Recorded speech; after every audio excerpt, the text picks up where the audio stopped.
What's up, everybody? It's the Yo, Uncovering Anomalies podcast. That is, I have a need to know, Adam. What's up, everyone? On a Saturday night. And I am late night spooky Topher because this is a Saturday night, and ooh, man, things are so spooky. It's October. And for our listeners who complain about me bringing up a topic before the show even starts and talking about it for 10 or 15 minutes, let me Who tell said you. that? Let me tell you, my mom. Let me tell you about a 30-minute conversation I had Oh no! before we start talking about what's going on this week in the world of UAPs. It's a podcast. It is. It's going to be expected, right? We're here. We're talking. We're conversing. I mean, we all bring our lives to the microphone. This is what I tried to explain. I said, the first couple minutes, it's a good warm up. I like to talk about crazy things that have happened in my life. Last week, it's a shaving thing. You know what? And honestly, I could give another 15-minute speech about how shaving has affected my life because it really is really screwed up. But you know what? I will digress. And I will just say, Adam, let's dive into the UAPs that have happened this week. Oh damn, we're diving in. Should we do their intro music? Yes, let's do it. All right, we're gonna do this. We're gonna do it. We're gonna get late night and we're gonna get spooky. Wait, that doesn't seem like a music video. What episode is this? I don't know. Who cares? 1926. This 137. Okay, it really wasn't that far off. Episode 137, everybody, of the UAP podcast. All right. Got a light.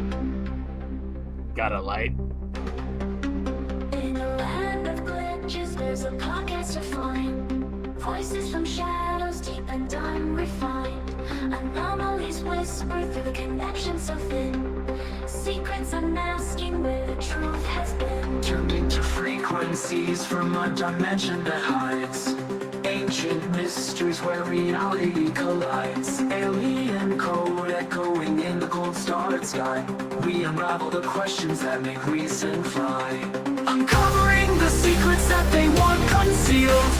Broadcasting the whispers that were once sealed. In the loops of space we hunt what's concealed. Through the static truth will be revealed.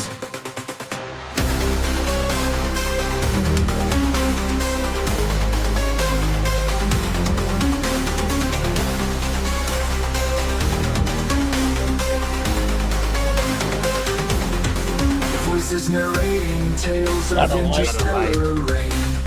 Binary prophecies that drive us insane. Reading waves of madness with a calm refrain. Decoding the signals like it's encoded pain. Neon lights flicker on our digital quest. The tantalizing unknown, keeping us obsessed. Amidst the chaos and the echoes we invest. In every anomaly our souls manifest. Uncovering the secrets that they want concealed. Broadcasting the whispers that were once sealed. In the loops of space we hunt what's concealed. Through the static truth will be revealed.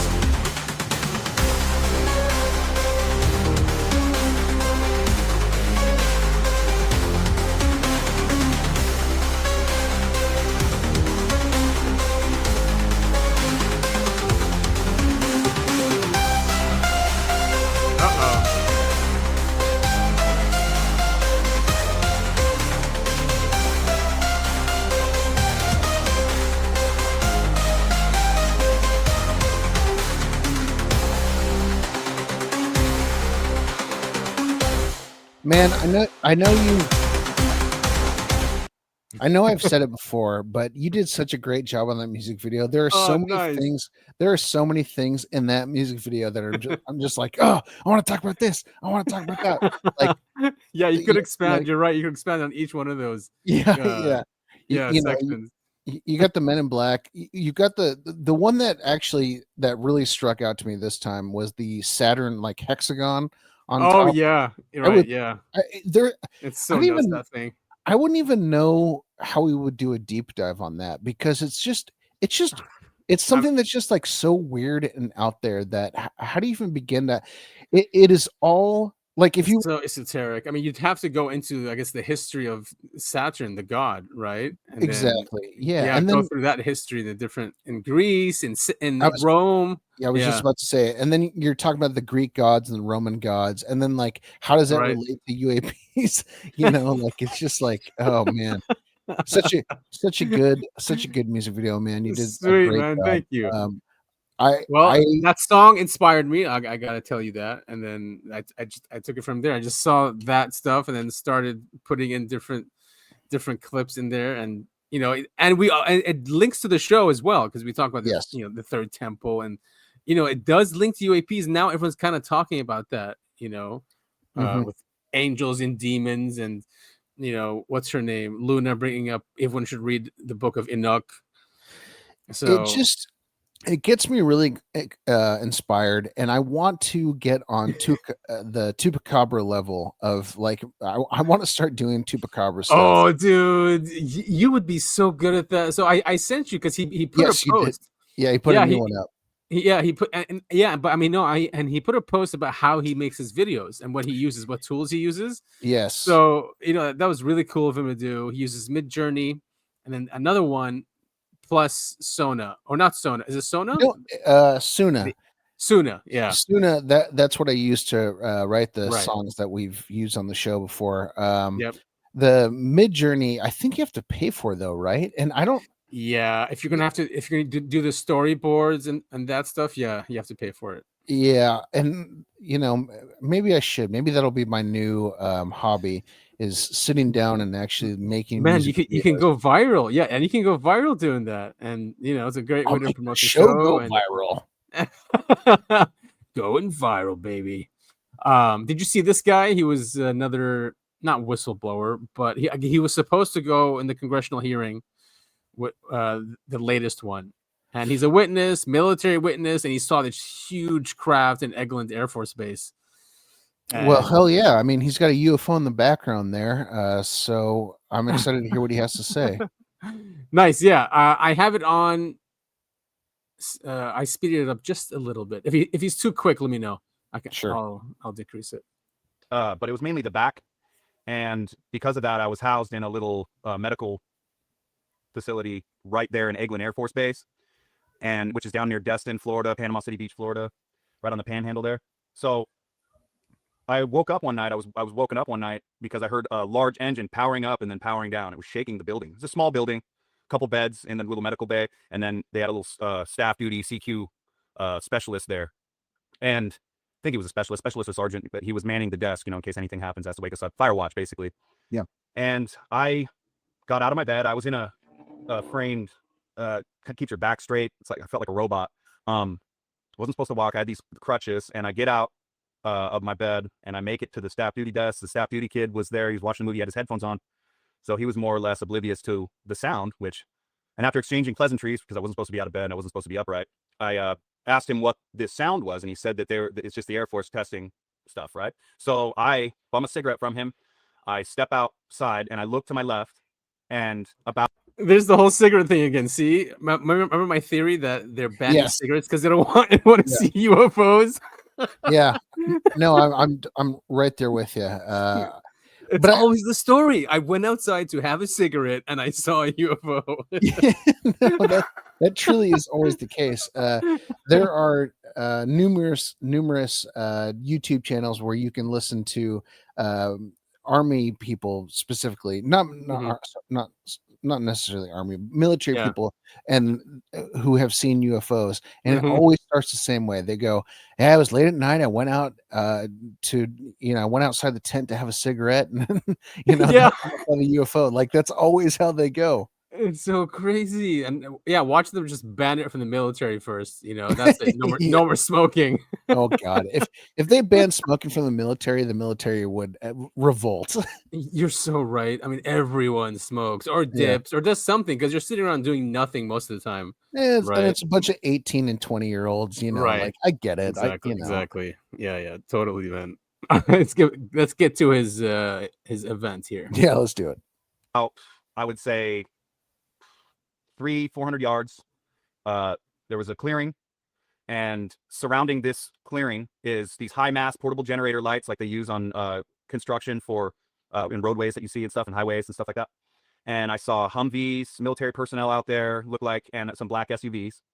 And I see hovering about 15 to 20 feet off the ground, this giant, maybe 300 or so feet in length aircraft. There was no visible cockpit, hold no on, really visible. So he was saying that a bunch of military vehicles pulled up, including black SUVs. Yes, he said that's what he saw there. So that's weird, right? Like a bunch of military vehicles pulled up, including black SUVs. Yes, and then the UFO showed up. I mean, or it was there. It was there already. So Okay. maybe it's one of ours. Not maybe. I mean, looks Yeah, like. yeah, Or yeah. right. That's what I'm getting at. Yeah. Yeah. Like traditional fuse. Oh, and I think because of all this and what Dylan Borland was telling him, you know, now even Corbell, he's starting to think, because before he thought it was all aliens, right? Now he's going like, all right, yeah, you know, it looks like we have these things. At least some of them are ours. Yeah, man, I keep going back and forth in my head. I'm getting more and more towards in my head as I'm seeing all of this UAP disclosure and not disclosure. I'm getting more and more in my head that okay, these are ours. Right, a lot of them, yeah.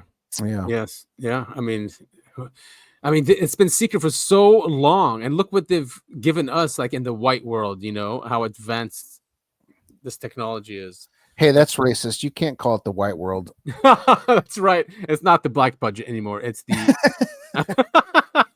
I don't know what to call it.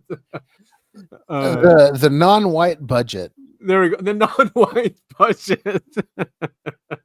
Hey, that's still racist, though. Yeah, I was gonna say.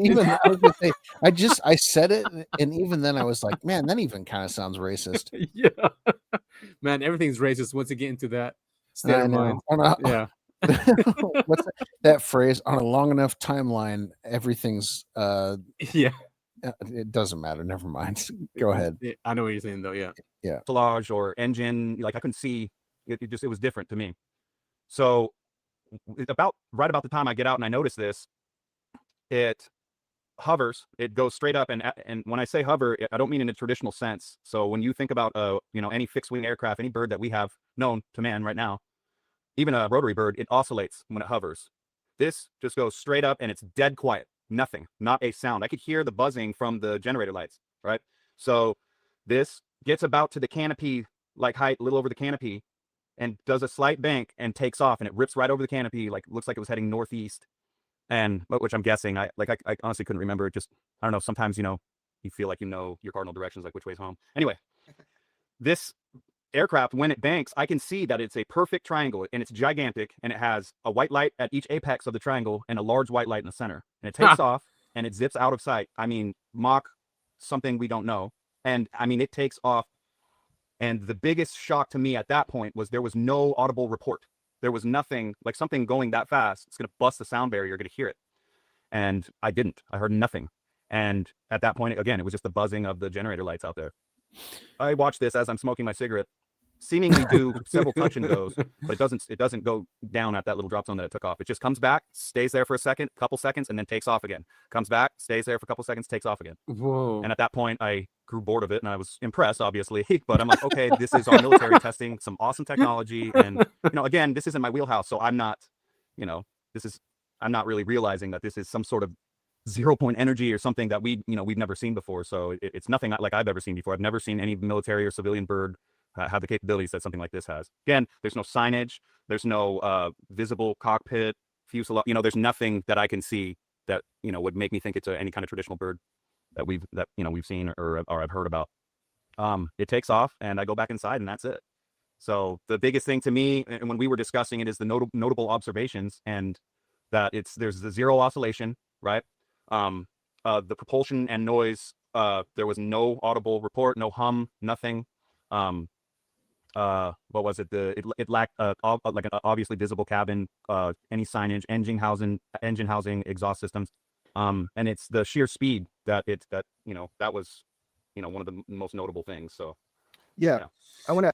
I mean, what are they doing testing these things right outside of the building? Like, that's what makes this so like incredibly crazy. I mean, what Yeah. time was it? Okay, I mean, I guess a lot of us are just in our screens. Like he was saying he got up and he went to the guy at the desk and he had his headphones on and looking at his computer, right? I mean, are people just so much in this bubble where they we just don't see the outside world? I don't know. It's just it seems So bizarre. so something that I have noticed, and something I have noticed about people who see UFOs, UAPs. First of all, I think he saw the T3RB or whatever the Right. hell it's called, Yes, that exactly. It kind of craft. matches the But description. Yes. something that he said stuck out to me. He Mhm. said, and then I got bored and I left. Yeah. So that is very common amongst Ah, UFO yeah. fears. Many months ago, maybe even over a year ago, I told this story on the show. Mhm. Mhm. I was living with a girl, and she had gone to a music festival, and I sent you the pictures. I can't remember if we showed them on the show before, but she had the same experience where she looked up and she saw this UFO, and she was with her sister, and they were like, "Oh my God, look, it's a UFO." Okay, let's go inside now. Like they just got bored and left. And I kind of think that's the psychedelic Yeah, yeah. nature of what happens when you see a UFO or a Right. Yeah, UAP. yeah. Or And you also told me another story when you're in a car. You're in the car with yeah, friends and you saw one. yes, it was the Yeah. exact same thing. I Yeah. was going to an Oktoberfest event close to LA. I was with my buddy and his wife. Yeah. And we all saw the same UFO, like weird lights in the sky, and we were Right. like, "Man, that is so cool! Look at that, it's a UFO." All right, anyway, so where can we get beer? I mean, it's the same. Right. Just yeah, yeah. There's just this. I, I I don't think because know. it's so outside of our system, it doesn't belong. We notice it, but No, see, I'm so what do you think? It's like a mind control thing, like yes, yes, yeah, I do. I think it's the exact opposite because I'm telling you right now, if my ceiling turned completely blue and started glowing, I'd be like, "Whoa, what the hell is?" And I wouldn't stop staring at it. I'd be looking at it, right. You wouldn't and get bored, yeah, yeah, exactly. I'd be like, "What is going on? I got to figure out what the hell is going on." But the fact that all of these people are seeing UFOs and just going like, that yeah. man, Back to bed. they just go, "Yeah, yeah, that's cool. Okay, I'm bored now." And then you stop paying attention. Good point. I Good I point. I I think definitely think it's yeah, some sort of yeah, mind control. And yeah. not to spoiler alert, not to go in too deep into what we're going to talk about later, but I think it's the same thing when people film UFOs with their phone. You Hmm. try and And it's zoom in. always fuzzy, right? And Yeah, you're filming unfocused. it and it looks great, and all of a sudden blurry, blurry, blurry, and then whoever is recording, they decide, I'm done recording now. Like I Yeah, honestly think I do think it's some sort of mind control. yeah. I mean, why wouldn't that? I mean, if they're so advanced, yes, you can have a cloaking mechanism, but why wouldn't you have something to like mess with consciousness? To like Yeah, just like Jedi's. These aren't the droids you're these looking for. these aren't the droids you're looking for. Yeah, sure. All right, maybe there's some more stuff in here. Corbell's asking the question. You to Great. physically get up. So what was it that you were hearing initially, or was it just the vibrations of the building, or what were you hearing? I mean, it could have been the vibration of the rumbling of the building at first, but I mean, it was, when I came to, I could hear it, I could hear that rumble, that, like it's powering up Huh. and then powering down. Something's powering up and powering down. Wow, so like And that electrical, multiple times. like electrical energy going ratcheting up and then back down again. You heard that many times. Yes. So Well, it's like charging it or something. Charging this Sure. craft but that's great. He said it was 300 feet. It's a triangle craft, 300 feet. Now the TR3B I think is Oh, 30 feet. TR3B. 30 feet? Yeah, 30 feet. Well, Which is still pretty big. I'm oh, sure yeah. they have different sizes, yeah. For sure, but I mean, the fact he's talking about like it vibrates the whole building, like that's one of those things where it's like my building's vibrating. Let's go outside and see what it is. And only he cared. Like, he's the only one walking up. The guy at the desk didn't give a shit. Again, so maybe it is mind control, and some people are less susceptible to it. You know, well, especially if you want nicotine, you don't give a shit. You know, I want a cigarette. No, I mean, but it's one of those things. Like if you were whatever, sitting, standing, sleeping in a building, Yeah, and it starts to vibrate, you don't just go, whatever. Whatever. You know, mean, you got to go figure out what the hell is going on. It might be an Exactly. earthquake. Maybe a nearby volcano is exploding. Maybe there's a nuclear weapon that went by. So, weird. I work near an Air Force base, and every single time some sort of helicopter or VTOL or airplane flies by, all of us run up to the windows, go, oh, that's so cool. What's going on? But But normal behavior. there's not a single person that goes, you know, whatever. Hey, that's a good point. Let's keep this thesis going. I like it. Yeah. By the time you get outside, there's no like screaming engines or anything. Was it at that point completely silent? There was no more powering up, powering down when I got outside. I mean, it might have stopped maybe at that time I was engaged with the back and forth with the staff duty kid. So, and he's seeing it too. Is the staff duty kid? The staff duty kid. Oh, okay. He's the one who told him though. He's like, oh, it's probably the Air Force doing something, right? Is somebody told him something like that? Hey man, you feel the room vibrating? Yeah, man, it's totally cool, bro. Happens all the time. Yeah, it's just Go the back Air to Force, sleep. man. Yeah, Hey. don't worry about it. Hey, got a light? No shit, man. Exactly. Everybody's one of those guys. Yeah. Got a light. He said, oh, that's just the Aurora project. You know, it's the Air Force testing some bird, which I was later told, you know, in Washington circles that a lot of times they'll give shit names to that might be from another project. So, it's kind of out of sight, out of mind. Right. So you don't go around telling everybody what you saw, but you never signed an NDA or anything like that for seeing this. Yeah. No, I've always kind of been a little apprehensive about like talking about this now that I'm realizing it's a pretty big deal. Because again, you have to understand that for years to me. Wait. So it wasn't a big deal when he saw it, but then it became a pretty big deal? Is that what he's saying? I kind of hold on, excuse me. I kind of get it. You know, this guy's talking about being in the military, right? Yeah. And I'm assuming in the military, I'm not a military guy. I'm I've never been in the military, but I'm assuming when something like weird is happening and your superiors are not telling you to freak out, like you just have to kind of accept it. I'm assuming. I don't know. Yeah, that makes sense. Yeah. And I mean, that's how you make it in the military anyway. Just don't question too much, right? You're like, all right. There's helicopters, there's Humvees, there's SUVs. All right, it's one of ours, right? Yeah, exactly. I mean, I'm assuming all of my military knowledge is based off of movies and TV shows. So, I mean, no, it's still accurate because they do. I mean, talk about with movies, they have consultants, to make things seem realistic. So like the military people watching, like, yeah, that's pretty realistic. Sure. But I mean, I understand what you're saying. But yeah, I'm just And also, from what I understand in the military, is you have to sleep when you can because you never know like how long you'll be awake. So you just sleep whenever you can. And exactly. And it's like, oh, I hear some rumbling, but no one is yelling at me and there's no explosions. Yeah, just sleep through it. Like I get that side of it. Sure. Yeah. Okay, cool. I mean, I think I told a couple people, and the guys that I was talking to were the guys that that's their wheelhouse. They're the Top Gun guys. They like, when they're the guys that when you see an aircraft, they're like, that's an FA-18 Super Hornet, Yeah. And I was, I brought it up to them. That's actually coincidentally what kind of led me to you. Is through a friend who is known in y'all circles and the DC brass circles, and that's what led me to you. So, well, yeah, I'm glad that I got to hear your story. I just thought it was important for other people to hear what you saw. You're not claiming you know what it is. I'm not claiming I know what it is, but it definitely, if I saw a football sized, like a stadium sized triangular craft hovering silently, just that alone, even without the takeoff you described, without a sonic boom, I mean, to me, that would be astonishing to me to see something that big hovering silently on a military base.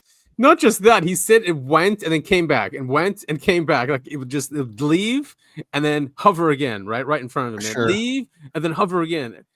What all this is doing for me is making me want to go smoke a cigarette and go check out the sky outside now. Yes. Because again, this is Saturday late night spooky night. Yeah. It's Halloween. It's Halloween season. UAP late night is at least doing with one of these one of these craft. So I don't know, man. Thank you for testifying. Do you have any final thoughts or anything you want to tell me? Honestly, when I did get invited to go up to Pentagon City there, and I sat at a table with like 13, 14 guys. I brought my buddy up there for backup because I was a little sketched out. I'm not used to this kind of stuff, and I don't chase clout or anything. That's one of the reasons Yeah, you've I never get seen me that. on anything like this before. That's actually one of the main reasons I didn't do that public hearing. And then I'm on here. But I got my way, man. I was squeezing you. I was like, people got to hear what you saw. But, and Corbell after, can't relate. discussing it. Corbell can't relate. He's in the background of every goddamn government. He's like, what's wrong with you, man? You would have been in front of the whole nation on national TV, man. Look at This him. guy's like, I don't want publicity, and Corbell's like, what? Why Yeah, not? exactly. What's wrong with you? What's yeah, wrong he has with it. you? It's on his face right there. He's like, man, you wasted it, man. You could have threatened jiu-jitsu people in LA, bro. Wait. I have to think as okay. Well, I have to remember when I want to take a screenshot of this because this will be perfect for the profile picture. He's like, come on, man. Yeah, that's a really good meme. It's like, don't want publicity on the top, and on the bottom it says, I'll jiu-jitsu you, bro. Exactly. So these are two different people here. One he does, but he is on the show. Yeah. But it's really not being like in front of Congress and Well, right. definitely not. He's recording from his bedroom. Exactly. Yeah. Yes, he is. He's not even like usually you would, I don't know, put a different decoration back there or a background or make it like out of focus. You know how you can do that? Mm-hmm. Yeah. Sorry, I keep getting distracted by the thing he's got, whatever on his cupboard back there on his This thing. one? Yeah, so I sent you. We were texting back. Oh, this is totally off topic. I'm sorry. Mhm. We were texting back and forth. I think you sent me a video of a UAP that happened in Brazil, and I said it looked like the Fresno walkers. I don't know if you're familiar with that case, but I would love to do a deep dive on that one. I do not. The Fresno walkers? Yes, let's do it. That is really fun. I don't know if you want to look it up right now or just go on YouTube and type in Fresno walkers, but it is so creepy and so weird. I don't Cool, think man. it has been debunked. It is a lot of fun, but Okay. it's essentially two giant legs walking with a ball on top, and my they're so God. weird, and Oh it's my really fun. I God. think it happened in the aughts. Very fun. The Fresno walkers. All People right, nice. I look that love up. learning about new ones. Yeah. Yeah, so we'll do a deep dive into that. All right, so let's finish this video up. Length about this. I do feel that it's important that people know about it. I'm not one of those guys that more or less has to have the information right there. I understand like the need for the clandestine stuff. I was in the military. I get it. But at the same time, if it's something as spectacular as this, I mean, that would revolutionize travel. I mean, who knows, right? So and as far as being approached by anybody else, Arrow has yet, I've been told that they want to talk to me, but I've again been, and we talked about this before, I'm a little apprehensive about doing that and telling my story to certain people or groups, given Arrow's kind of propensity to more or less, belittle the whistleblower story. Man, that's too bad. That is too bad that Arrow has this reputation now that it belittles whistleblowers or witnesses, military witnesses, and he's hesitant to go to Arrow. I mean, I guess that was the point of Arrow, right? I mean, yes. It was designed to do this. It was Fucking designed government, so man. the government can say, "Look, we're talking about UFOs and UAPs," but on the underside, it was essentially, making sure that whistleblowers did not come forward. That was the whole point of Arrow. It's so sad. It really is. It is. There's like no solution with government. It's just everything they attempt to do is just to further their power. Always 100% of the time. Yeah, man. I think I said it last week. I think I said this about politicians, but it's the same thing about government. Government and politicians, they've got two tasks. One, to get power. Two, to keep that power. That's it. That is it. As soon as, I'm sorry, I'm preaching to the choir here, but as soon as people understand that, we will get so much further as a society, but we'll also be killing a lot of politicians. Not a call to violence. Not a call to violence. No, not at all. It's just funny how history repeats itself. Like, you know, revolutions happen for a reason. Sure. You know, the guillotines happened for a reason. You know, this shit just, I mean, I actually will play. Well, no, it's not that. But during Tucker, Tim Burchett was with Tucker. And Tucker would ask him these questions. He's like, do your colleagues know that America hates them? You know, he's like, I don't think so. He's like, they're arrogant. There's an arrogance, he said, with these people. They think they know best, always. It's fucking insane. It really is. We have no representation. Just because they get billionaires funding them, you know, they think, oh, you know, yeah, I made it. I know. God, man. Yeah, you're dead on there. Tim Burchett is dead on there. And yeah, he's cool. Yeah. So this was a naval commander saying we have this tech. I thought it would be important to follow that latest clip up with this. He's a naval commander saying we have this technology, you know. And so what that guy was seeing, what he saw, you know, if it's ours. Many people have said for decades that we have this technology and have had it for a long time, and how revolutionary it would be. I mean, Stephen Greer, right? Isn't that what he's all about? Mm-hmm. Yeah. So this naval commander is being interviewed. Let's give him a listen. Cool. Yeah, but once again, you know, this money doesn't fall like manna. It's taxpayer dollars at work on projects that could potentially benefit mankind. And there's the issue of technology transfer, you know. Over the years, I have come to believe that there is some of that technology in use by Department of Defense. Oh, yes. I'll give a couple of examples. I had a friend, a former military officer who worked with me. And this fellow was pretty unique. He was on track to be a NASA astronaut, and then he had that greatest misfortune of all misfortunes as a test pilot to have more takeoffs than landings. You always want those two numbers to equal out. Right. And unfortunately, he was in a couple of really bad crashes, no fault of his own, equipment failures. And last one nearly killed him, so it also killed his chances of being an astronaut. But as fate would have it, they gave him another high-level position, and that was to go out to the famous Groom Lake facility, Area 51. And he was out there for several years. Right. Now, as we all know, most folks that work out there have signed their lives away never to disclose what goes on, and for better or for worse, and this fellow was no different. And over the 3 years I worked with him, and he knew my interest in things extraterrestrial and my work with CSETI.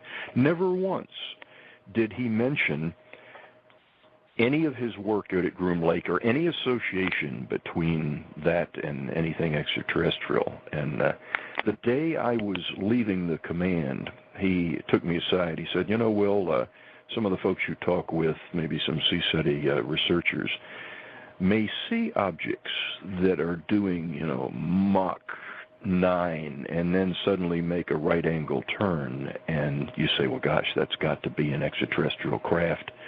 And then he looked at me and said, but it's not. And he just turned and walked away. Correct. So, you know, that coupled with a couple of other incidences, one of which was another fellow who'd been out at Groom Lake who, when I was leaving that command, said, bye, you know, enjoy your next assignment, and you know, 5461. And I said, excuse me, what was that number, Bob? He says, 5461. So it doesn't mean anything to me. He says, that's the number of the program you were interested in. So can we look up that number? I mean, you know, I don't recommend it. The show is already going to be canceled because of, you know, we that number government. Right. And we leaked the project number, right? A classified project number. Right. But maybe it's good for the show. You know what, man? Maybe when we're in the gulag at Area 51, they'll let us do the podcast, and I would love that'd be a lot of fun. That'd be a lot of so fun. Much fun. So much fun. We'll be with Tim Burchett, I think. Yeah, he's definitely going to Gulag with us. I would love to hang out with him though. He seems like a good guy. I agree. But just to go back to that clip, I mean, it's for sure we have some insane technology, right? Which is awesome. Don't we? I mean, that's good for our nation. We want to be number one. I would rather a country that has, values of freedom and individual liberty, as long as they abide by that. Now, to be the best in the world. Sure. But I mean, I love America. I love living here. I think this is a great country. But I do think that technology like that should be used to help the American people, and it's clearly not. No, it's not. I mean, we could have like a new American revolution if they release this technology. Like, we'll have new founding fathers. Don't they want to be like seen as that instead of being tyrants? We could save the world with the technology that America has, but instead we have to save the billionaires and save Israel. God, I was not going to say the name of the country. I was going to say you beat me to it, but I was going to say, and we have to protect the country, this country in the Middle East that seems to have a bunch of enemies, and give them everything that we have. Yeah. And you just said it out loud. Sorry. It was I I'll tell you what, man. When it was a spoiler alert. When Mossad arrests us both, I won't sell you out, man. I won't either. I'll never ever say your real name. Hey, that's imagine they come to the house. If they actually come to the house, they know you. Do you know who that man is? Yeah, that's his name is Topher. Yeah, exactly. That's short for Christopher. Well, don't say that. What? That's not, dude. It's not. I know. That was to throw them off the trail. Okay, thank you. You'll never catch me, Mossad. Let's listen to "Gosh Darn Damn It," Mr. Burchett. Oh, this is on Tucker. Until somebody in the White House says disclose, or somebody walks out of one of these labs with something and and shows it and puts it on YouTube before he's allowed to commit suicide. I think that's the only way we're going to get to the bottom of it, because it will never. It's so deep. The layers of the onion is so deep. You just keep peeling it off, and it's just a different person, a different story. You go over here, and the naivety of Congress. You have members telling me, well, let's go over here and we'll get a tour of where you think these things are. I was like, dude, once we announce that, the U-Haul vans are already been there and gone. It's not that way. It's not going to work that way. Congress is not going to walk in there with all its magnificence. And exactly. Isn't that a great point? He gets it. He totally gets it. Exactly. I think you're the one that's reaching out to people for interviews. I think you need to reach out to Burchett for an interview. Fine. Let's get him on the show. That'll get us some clout. I mean, we can just say 20 minutes so he doesn't think it's too long, but just to get if we get some time with him, that'd be a lot of fun. Dude, I mean, he's the only politician I actually respect, so. Yeah. Well, him and Massey and MTG lately. Oh, Massey too, yeah. Yeah, that's it. 3 of them. MTG, not so sure about. No? I mean, you can. So, man, I don't want to get political, but MTG, you can. It doesn't matter. You can't just like show up at the last 20 minutes of a huge event and be like saying all the cool shit when you've done all of the fucked up shit like in the past. You know what I mean? I mean, she was good on COVID. I remember she was always one of those that that was against the masking and the mandates but yeah, I mean, I see what you're saying. Like with this issue, yeah, she did wait. Yeah, you can't because most people waited. Really, you can't show up at the finish line and be like, "Yeah, I'm the best." Right? Yeah. After you've been hanging out in a car the whole time. Is that a good metaphor? I feel like I screwed that up. Hey, say it again. So there's a marathon, right? Yeah. And you've been sitting in a car and you've been just kind of like driving the whole time. Right, you got the AC on. You got the AC on, you know, Yeah. you're listening to Taylor Swift or, you know, whatever you're listening to. Yeah. And then 20 miles from the 20 feet from the finish line, you get out of the car and then you run through the finish line and you go, yeah, I did it. But that doesn't really make any sense because there's not a finish line. Okay. I mean, I've lost my metaphor. Okay, I mean, no, I guess Do you understand to help you with your metaphor, with the metaphor. Please do. I would say, I mean, I would, I would say the finish line is people waking up, right? I mean, yeah. Right. So that's why. See, you know, once people woke up, oh look, I'm here. Yeah. Hello. Okay. Right. Sure. Actually, yeah, you did help a lot. All right. Much obliged. All right, let's continue this. Please. Arrogance. And find something. Why is it so hard for somebody in authority, either in the White House or in congressional leadership, to say, we want this information and we want it by the close of business today, or else you're fired, or we're going to send soldiers in and get the information? I don't, why is that hard? I just don't think it's profitable for them. I think there's too much money and it goes too deep. And you have a lot of soldiers, they're not literally soldiers, but people that just follow orders. And they think, and they said it's national security. They think it's national security. Yep. So it sounds like you have no confidence that this stuff's going to emerge. No, I have zero confidence on this side of when I leave this earth, I'll know then, but you will instantly. But I don't have any confidence in anybody. Just amazing. He's got zero confidence, but he's like, you know, when he leaves this earth, he will know. And then Tucker's like, yes, you will instantly. Well, and he's right. I mean, man, it's I get it. I get what they're both saying. From a Christian standpoint, you know, you don't know the truth until you die. Right. Unfortunately, yes. Again, that is from a Christian standpoint. I mean, I've seen. I mean, there is something that happens with some people when they die. I mean, I've seen it in eyes, and there's always like a surprise thing. That's the theme, you know, like whoa, or like oh my god, or yeah. Have we talked about? Okay, let me try and get my thoughts steady here. So we have talked about on the show, like you see the white light at the end of the tunnel when you die. Oh yeah, right. And then you know you got your relatives there and all of that stuff. But supposedly that is a trap. Have we talked about? Have we talked? We about have. That? Yes, we have. Yeah. That's and that it'll bring you back into here, you know. And most people are attracted to the light and they go there, but many people are saying don't, because that's you're back into the system, this artificial system. It's the harvesting of souls. We have talked about that. Okay. Right. Yeah. And we're part of this larger energy kind of thing. Farm. Yeah. We're a farm. Which is horrific, you know. It is honestly the most terrifying thing. I mean, imagine living your life to the fullest, and you know you're married, you've got kids, whatever. You know, you've done good, you've helped. It's literally a farm. Yeah. And you get to the end, and you die, and then you get to the very end. You're dead. You're going through the tunnel. You see the white light.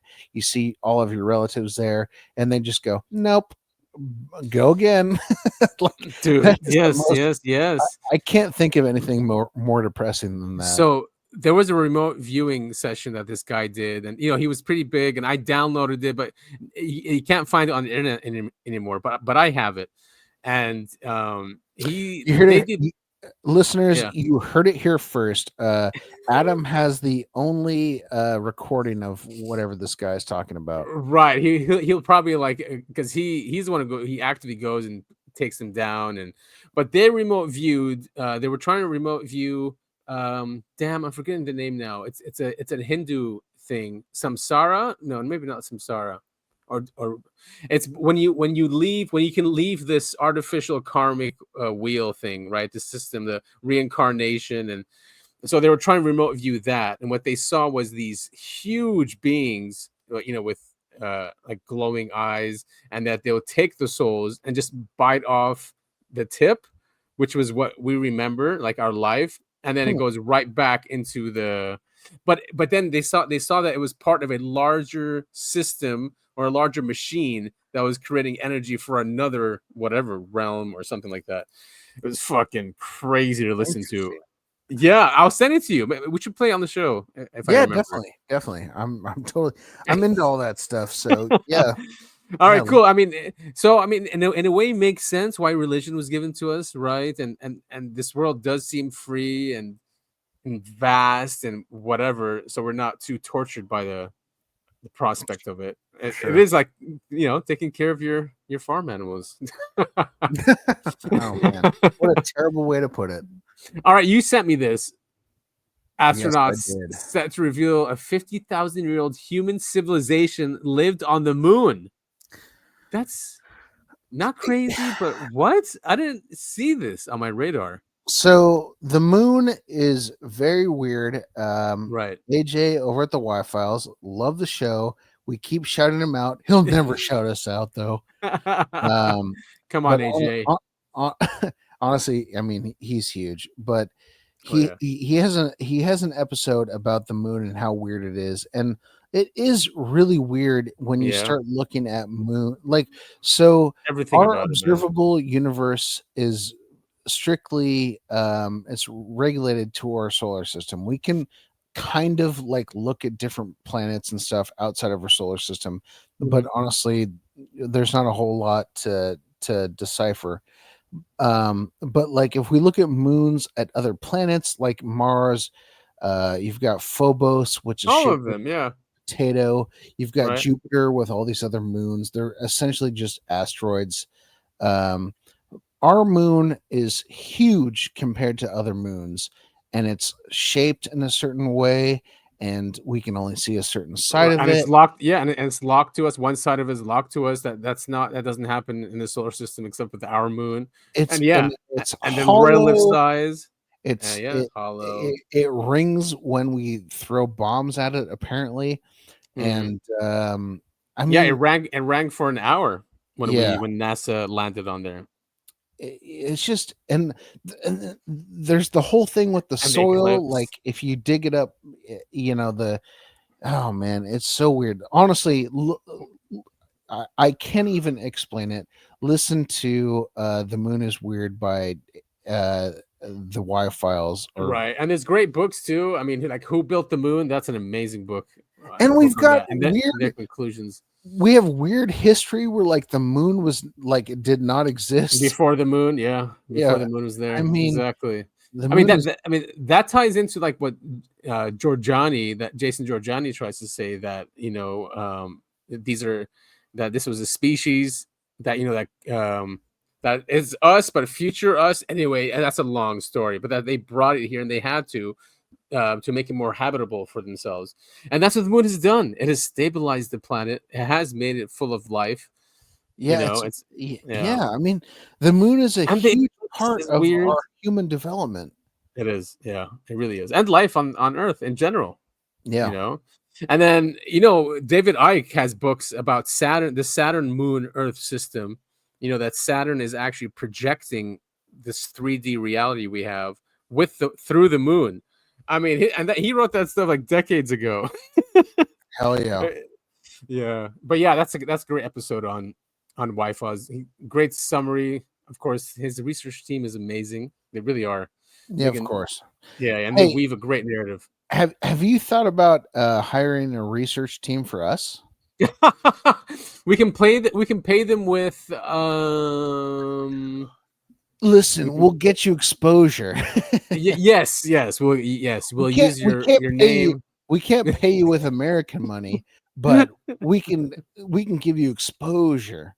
Right. Yes, exactly. We're going to start a meme coin, and then we'll pay you. We'll pay you in that meme coin currency, because one day it's going to the moon, baby. Yeah, see, this is why we're hanging out with Bitcoin Live. Yes, we're going to start a coin with them. That's all right. Astronauts set to reveal a 50,000-year-old human civilization. Let's hear this quick clip. And there was an agreement that we would not share publicly what was found on the lunar surface. And Russia did the same thing. But China was never part of that agreement. So China has said when they land, they're going to televise live what they find on the lunar surface to the people of the Earth. My sense, Joe, and this will lead into a whole conversation we're going to have here. I think they'll find the archaeological structures that we know are there that we've seen in the photographs, the inscriptions on those structures. We're going to be able to read because What? there's a thinking that those structures are from ETs from another time, but the evidence suggests they're from us, from a time in our past, a cycle of civilization where we did great and beautiful things by working together until we destroyed one another through war, and that we're repeating that cycle again. So when they Isn't send, that like drawing a lot of conclusions? Isn't there other possibilities for what happened to them? well, this is where I'm going with this. When they see what's on those temple walls, they're going to see inscriptions in languages that we already recognize, and that. I mean that. Okay, yes, I get that, but I thought our mythology is that people taught us how to write and how to right? Isn't that the Sumerians talk about that? The South Americans talk about that. They brought writing and they brought math and they brought they taught us civilization. I mean that. Okay, fine, that could be humans too, but that goes to the Giorgiani thing with time traveling humans. Well, it goes even further than that. I mean, oh man. So I'm going to bring up Atlantis, and people have talked about how when Atlantis collapsed, they had all of these people who were Atlanteans. They were gods, lower G, not capital G. They went to all these different lands all over the world, and they explained to them, and how see the civilization. Yeah, exactly. They explained how to plant food, how to talk, how to write, and all this other stuff. I don't know, man. Yeah, I mean, a lot of people even say like UFOs are just humans that have survived from Atlantis that have survived the cataclysm. And it's an ancient breakaway civilization. So that's not crazy. Why wouldn't that? Why would that? Like our elites have already broken away. We know that. And if this civilization gets destroyed or something else happens, they have the underground cities, they have the infrastructure to just come back up and survive it. And they might be just a few of them, and maybe humanity comes up. Here's the rub. What if those elites from Atlantis, they went to Rome, they went to for sure. All of these Samaria, Egypt. Sure, yeah. And what if they're still, doing their elite bullshit today? I mean, it's the same thing. Yes. Same families. Yeah. It hasn't changed. And that's why, it's what if their names are Rothschild or Epstein or Trump? Yeah. What if? Yeah. Well, what are we supposed to do? We're supposed to not much, really. I mean, we're supposed to make podcasts and yell about them to the void. Well, no. I think knowledge is power, and if they know about a certain cycle that happens, and we know about a certain cycle, we can survive it as well. Sure, hope that's the case. And I mean, yeah. That's just a deeper discussion. So we're getting to 3i Atlas. This is the ESA. And what if the elites are going to get on this Comet here? What if they're going to get on 3i Atlas and just what if they're the ones who made it just so it can exactly, yeah, they could have set this out in the 80s or 90s or something, just to plan for this, right? I mean, or it's just a comet. Oh yeah, or it's nothing. This is from Mars, I think. Yeah. And again, spoiler alert. What if there's only 53 days to the end of the civilization? It is a spoiler alert. But nice. Not really, because you subtly put it in there. Yeah, no. Just drop it in there. But 3i Atlas is crazy, and it is. I don't know what to make of it. Loeb, whatever. Loeb, yeah, and there's just so much other stuff too. This is one guy. I thought I queued it up, but I didn't. He used a spectrum where he can hear or something. But there's just so much out there. Plus, this guy talk about CERN. This is okay. This is so Yeah, I this love is out there. conspiracy theories Like- about CERN. Love conspiracy about CERN because oh man, there are so many. Man, just go ahead and play the clip. Nice. CERN, they've used their collider to open up a portal to communicate with extraterrestrial beings. Whoa. And one of them are the occupants from 3i Atlas. To be clear, CERN already has a room and a technology to open a portal to talk to extraterrestrials. Yes. But recently, they also used it to communicate with the beings on 3i Atlas. That's correct. Okay, go Yes. So those beings introduced themselves as such, like so we are the occupants of this object, and they did not show up physically. They show up as holograms. Now, they apparently showed up as holograms. They look tall, that's what she said, and they communicated telepathically with every single scientist in the room. on. Wow. And they all got the same message, which is that they are coming in peace, and they're just trying to come over here to gather all the star seeds of this planet. So when you Well, we went for peace and democracy in Iraq. I was gonna say, well, man. We're here just for justice and peace. Now, I maybe mean, I'm. So, do people who listen to this show, they have to know what CERN is, right? yeah, of course. Okay. Does I my think. mom know what CERN is? Maybe. Do we want to give a quick? I mean, CERN is a particles accelerated particle collider in Switzerland, and it goes, I think, 20. It's a 20-kilometer radius in Geneva. It's so a it's huge loop. It's huge, yeah, and even the vacuums, what are they called, like the cylinders, those things are massive. They're like the size of buildings. There's pictures of tiny humans. What you want to show pictures of it? I mean, it's insane how big it is. Yeah, but I mean, listeners, they smash particles together, and but I mean, you need to like look at a Google Maps view of what the particle CERN. collider looks like. I Right. mean, it's not just this one tiny thing in a building. It's like the size of a small town. Right. I think most people know what CERN is. Hopefully. And, yeah. I mean, I feel like listeners of the show would definitely know what CERN, the size of CERN, looks like. I mean, it's 20 kilometers radius. It's huge. Yeah, it's really big. 20 kilometers is around 12 miles, I think. view, did you pick up on that intention as well? Yes and no.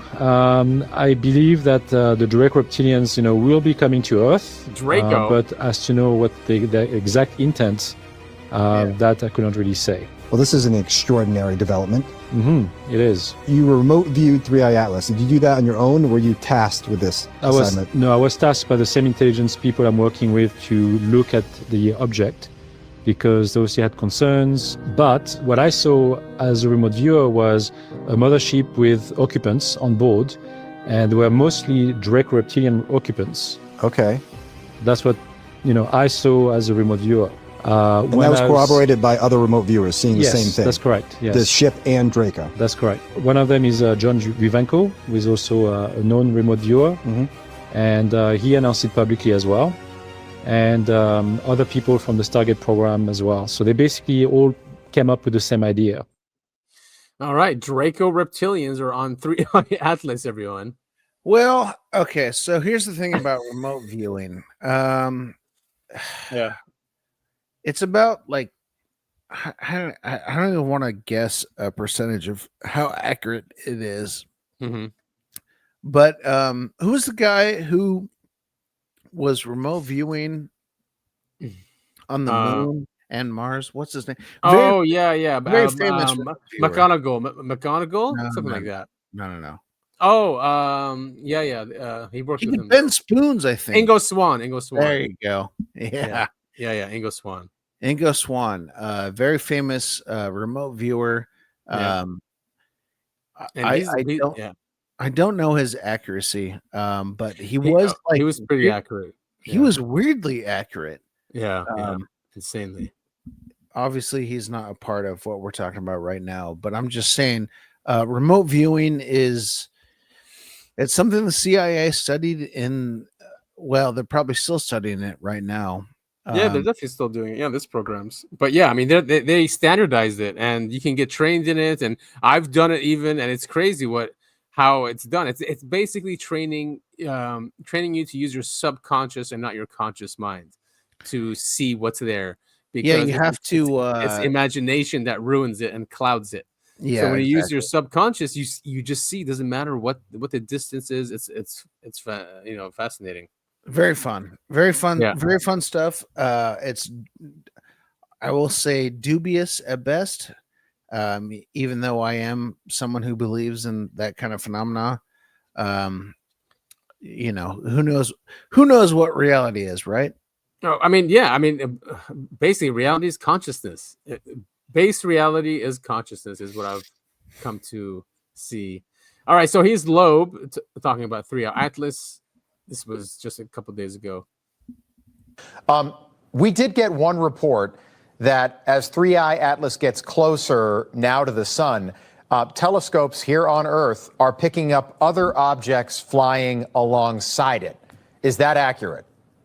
Well, there are always objects. The question is whether we see unusual activity. And in fact, I tasked my research team at the Galileo project to monitor the sky for any unusual activity, because it's possible that if it's a alien probe, that in fact it would release some mini probes that will visit the planets. Yeah. We should not assume anything. It's a blind date, and we should watch the other side, just in case there is a serial killer there. I love how he's like, there's always objects there, and he's right. When it gets closer to the sun, comets or whatever usually melt, right? And there's other objects that come off of it, and that's why he said that there are always objects. And then he just continues with the mini probes and yeah, of course. Right. It's Avi Loeb. I mean, he's there to make press statements that will scare everybody, or make the headline. Like, that's what he does. Yep. And read his book, Interstellar. I think that's the name of the book, or Extraterrestrial. Oh, and you sent me this, that Reddit is purging. Yeah, this is a weird one. I mean, this is like less about UAPs and more about just culture. But there's been a lot of deleted subreddits on Reddit. Man, I don't even know how to explaining this. So essentially, if you have a chat board and you can talk about certain things, Reddit, that people who listen to the show know I hate Reddit, but it is good news conglomerate, like where you can, whatever all of your interests are, you can find it in one place. But Reddit has been deleting all of these pages where you can find information on 3i Atlas. It's really, of course, weird. Great timing. Yeah, it's the timing and the fact that they're deleting these boards. It makes no sense unless there's some higher power that's telling them to delete these things. And I don't mean higher power like God. I mean higher power like tech people who are in charge. It smells like a cover-up for sure. Yeah, definitely, 100%. So here we go. Oh, yes. Again. Do you guys remember 2012 when the world was going to end? And do you remember how the world ended in 2012? Right. And do you remember every time someone came out and said the UFOs were going to land on the White House in 12 days, and then that never happened? Well, here's a new one. Countdown begins. 53 days left until alien invasion. November 25th, 2025. Scientists warn humanity to prepare. Buy your get your bug out bags ready, and buy your food and start preparing people. You know what's going to happen in December of 2025? You're going to work. Going to work. I saw that in the comments. I saw a lot of people say that in the comments. It's like, does Yeah. that mean I have to go to work? Yeah, man. Honestly, it's kind of the same thing. I saw. Here, remind me in 53 days to go to work. Yeah. Yeah.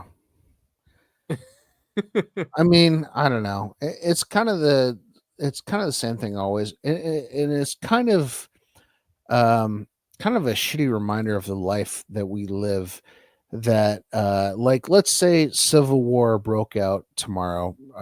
Antifa versus the who are they fighting these days? Antifa? Yeah, I they're think it's fighting government, the right? Ku Klux Klan, right? Yeah. So Antifa and the KKK are fighting each other. You know what you're gonna have to do? You know what you're gonna have to do tomorrow? You're gonna have to go to work. Right. And you know, like, let's say there's a huge war between California and Texas. You know what you're gonna have to do? You're gonna have to go to work. Go to work and and never retire, because I heard that they're thinking of raising the retirement age. I will never understand the whole retirement age thing. You know, there are It's because they can't afford it, so they're trying to delay you until you die first. Yeah. Yeah. They want you to die first. You know, it's so But crazy. honestly, let's say at 65 you've made, I don't know, $90,000 a year or whatever. So what are you going to do? What are you going to do with your $5,000 that you've saved up? Because at the age 65 or age 67 or whatever it is, you know, you've had to deal with cancer, you've had to deal with sending your kids to college, whatever it is. You can't afford to retire. Yeah, it is the truth. I mean, this whole system. I mean, yeah, I mean, if you're allowed, if you can retire like in your 50s or 55, that's awesome. I think most people. Yeah. Right. So this article came on the New York Post. Alien DNA found inside humans. It was inserted into our genes. Bonkers new study claims. Humanity may be undergoing genetic transformation. Lead researcher Dr. Max Rempel, the founder and CEO of the DNA Resonance Research Foundation, told the Daily Mail of the study, which has yet to be peer reviewed. It's crazy. I have the study too. It's nuts. Maybe we can actually just go to that. But look at that. These genetic aberrations entailed a bundle of 348 non-parental genetic variants, so not from the parents. As the subjects were born before 1990, this ruled out human gene editing technologies like CRISPR, which only emerged in 2013. Yeah, does it though? Yeah, true. I'm not gonna argue with that one. Because, like, you know, with CRISPR technology, you can go back and find anyone who's born before 2013, right? And you can just alter their DNA. Yeah, but these guys were born in 1990s. I thought you meant that the black world had it and was doing it. No. I'm just saying, like, oh, okay. So anyone who's born in 1990, you know, they come up, you know, they get a vaccine or whatever. And all of a sudden, their DNA has been altered to show these alien, you know, DNA strands. Oh, I see what you're saying. I mean, I'm sure they know that, though. No, there's something to it about DNA, like inserting. Maybe they inserted it in something. I don't know. I'm not a geneticist. I'm not even going to say it. But I thought this was good from the study. He goes, normally, or the researchers say, normally, we would expect that a substitution of a sequence would happen only in one of the paired chromosomes. Just in case, I checked the alleles and the largest substituted fragment, whatever that is. I looked at the inheritance pattern at 252 positions, shown at the top as the top right red peak in figure 2. At each SNP position, I compared the child's 2 chromosome copies against all 4 parental chromosome copies. The analysis revealed that 100% of violations involved both of the child's chromosome copies carrying alleles that were completely absent in both parents. In genetic terms, it could be called biallelic, or double non-parental haplotype replacement. This means that in a child's DNA, both parental fragments were replaced with non-parental copies. The non-parental fragment length is 16 kb. This type of anomaly is very unusual, and it eliminates technical contamination as an explanation because contamination would create mixed inheritance violations, where some positions show normal inheritance from one parent. So, I mean, and maybe your mom would understand this better. Maybe she can read this. Yeah, I mean, you read a whole paragraph, and I did not understand much of it. But all I'm saying is, I do, like, all right. So if these kids are getting abducted and injected with alien DNA, I mean, it wouldn't match the parent DNA, right? No, it wouldn't. And they're called them hybrids. So as they said, 2% or 11 of the families had this issue, and then he had people get in touch with him that said they were abductees, and he found the same anomaly. Well, there you go. Isn't that nuts? It is nuts. They really do want to, it's a hybridization program, like right there. Yeah, man. If you watch any Hollywood movie, you would know they're definitely aliens. They all have this weird. It's that weird, like smooth, like thin jaw with the big eyes. You know what I'm talking about? Yeah, of course. Look at this. Because the idea that autism is a result of alien hybridization is discussed by Barbara Lamb and Mary Rodwell, considering that the prevalence of autism is 1 in 30 children under 10 years old, and it doubles every 10 years. That might be in agreement with the prevalence of alien hybridization. Yeah. Well, parents out there, if your kids like anime, they're autistic, and also they're aliens. Well, did you? Yeah, we've talked about that podcast about those autistic kids that have, these talents of reading minds, and yeah, and they're all autistic. I mean, but honestly, truthfully, I think the human brain is something that, and this is not some sort of conspiracy. I mean, it's very understudied. There have been people who have had brain damage through accidents or whatever, and they come back and they can speak foreign languages or they can play instruments, and there's something there where I don't want to. They're hyper focused in some area. A lot of them. Yeah, there's just something. There's just something off. Like we can't. I don't want to do the 10%, you can only use 10% of your brain at a time, because that's really stupid. But there is something in our brain that allows us to unlock these certain facets where we can do, different things. Absolutely. Through trauma, it's weird. Trauma, yeah. And that's why we have trauma-based mind control, because that does work. Here's a video from someone we know very close to. So someone we're very close to lives in Colombia, and he has actually sent us a lot of UAP videos. Well, not a lot, several UAP videos. This is his newest one. It came in yesterday, and just fascinating stuff. Yeah, look. And this is not edited in any way. I just saw the redness of it, and then see, this is what I was talking about earlier. So every time he zooms in, and so he tries to zoom in, why does and it then do that? Every time he tries to zoom in, it goes blurry, and I do think this is part of the UFO phenomenon. Whoa! And it zooms into a different place. Also, he said it was red too, right? So, do you have the chat? Well, here, you know what? I'll pull it up. Hold on. Sorry, give me 1 second. I was not prepared for this. There it is, the redness. Yeah. But he saw this in Medellin, Colombia.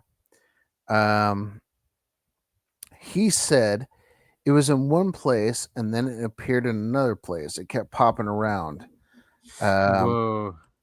It was moving slowly horizontally, but like I said, it appeared in another place and then it completely disappeared. So he got as much on film as he could. Very wild stuff. But yeah, if you look at the video, you can see it does. He said it was red.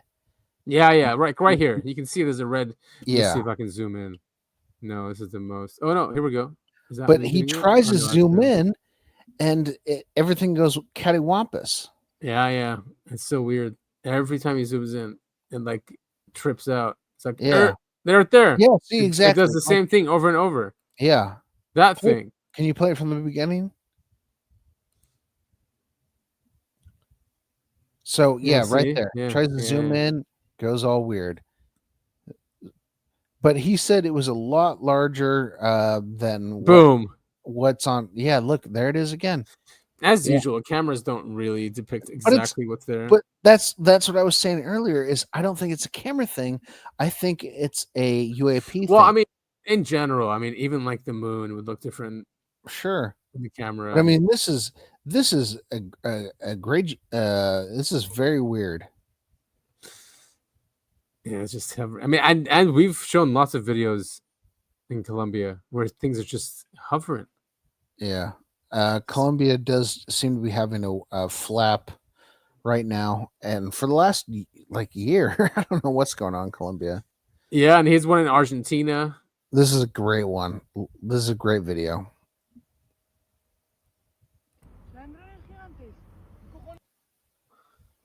Whoa, wait, why did it slip like that? All right, those are just lights. Where'd the other ones go? No, I think that's it, man. Oh, so they filmed them like this first. Yeah. Are those drones? Well, that's the thing. Are they? I mean, that's one of the things that's been in the news. I think we covered it last week. The drones in, what was it, Sweden? That's still happening. Yeah, Denmark. Yeah. And now and then they went to Germany as well. And they've been having drones for years now. Yeah, unbelievable. And then there's the one from Portugal, the weird one. Yeah, this is just fuck? Yeah, this is just weird. I don't know how to explain. So this is the video. I mentioned this earlier. This is the video that you sent to me, and I said this reminds me of the Fresno walkers with a backpack. Yeah. Look at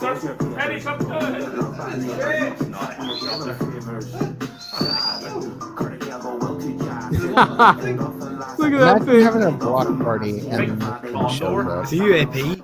Yeah, exactly. You gotta love the party. Oh, look at it. It's so cute. See, same thing. They had it fully focused on camera, and then all of a sudden it goes blurry. You know, Yeah. I do think that It looks like an action figure just flying. Okay, you really do need to look up the Fresno walkers, because look, that paused right there. Yeah, look at the Fresno walkers. That's a really fun one, and that's exactly what it looks like. It looks like two Right. legs with a weird head on top. Very weird. Portugal. And we have covered Portugal in a was it the Fatima event. That's from Portugal. Yeah, Portugal. That's someplace in Australia, right? Yes, on the west tip of Australia. Oh, I No, I'm knew just it. kidding. Of course, it's in Europe. For our European fans, don't worry, we know. We're not like other Americans. Well, I'm totally like a stereotypical American. So this is, I guess, not a rumor, but apparently this Saturday, Sunday, can't wait for the video leaks to begin, a paranormal fair in Avignon, France on October 11 to 12, 2025. Oh, wait, yeah, that's tomorrow. That's will display a day, man. Will display one alleged Roswell alien body from the 1947 crash in a secure glass case. A world first in ufology. So We shall see. Well, if this was anything, we should be able to look it up right now, and I don't think that's the case. Well, here's the website. Unless you buy Entree to tickets. There it is. Wait, can we translate? Where's translate? It's not worth it, man. Trust me. What do you mean? You just said that it's not true. Yeah, that's why I'm saying it's not worth it. Oh. Okay. You really think they're going to show a Roswell alien and it's being advertised? No way, man. Government owns all this shit. All right, let's go to Boebert. Boebert. What kind of name is a Boebert? Never mind. I was going to make a boob joke in there, but forget it. Ooh, she is. Well, yes, I'm going to not say either. All right. No, it was based on the name Bob. I know. Yes. Election headquarters. Colorado Congresswoman Lauren Boebert is running for re-election, and her latest campaign strategy is taking on a taboo topic. Fox 31's Ashley Michaels explains. Yesterday, Lauren Boebert's campaign team sent out an email asking, "Are aliens real?" So we went in search of answers of our own. This is the Flying Saucer RV Resort.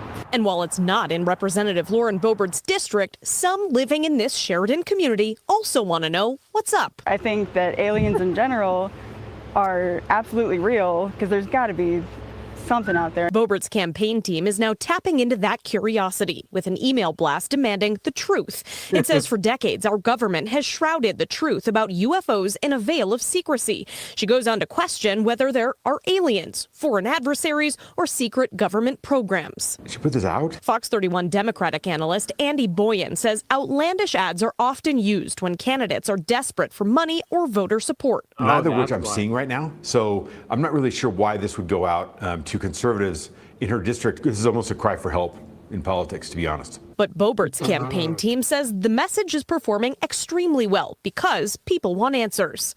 Enough is enough. Yeah, I agree. I think that just reading that, like, I can tell that she has a personality also, and she has an open mind and isn't afraid of, like, reaching for new truths because, like, there's not a whole lot of truth going on in the world right now. And while our analyst says Boebert's email will get people talking, he believes it's the wrong topic at the wrong time. The government is shut down, and there's no opportunity right now to talk. So what she needs to be doing is facilitating ways to get the government open again, not worrying about whether or not we have UFOs in our skies.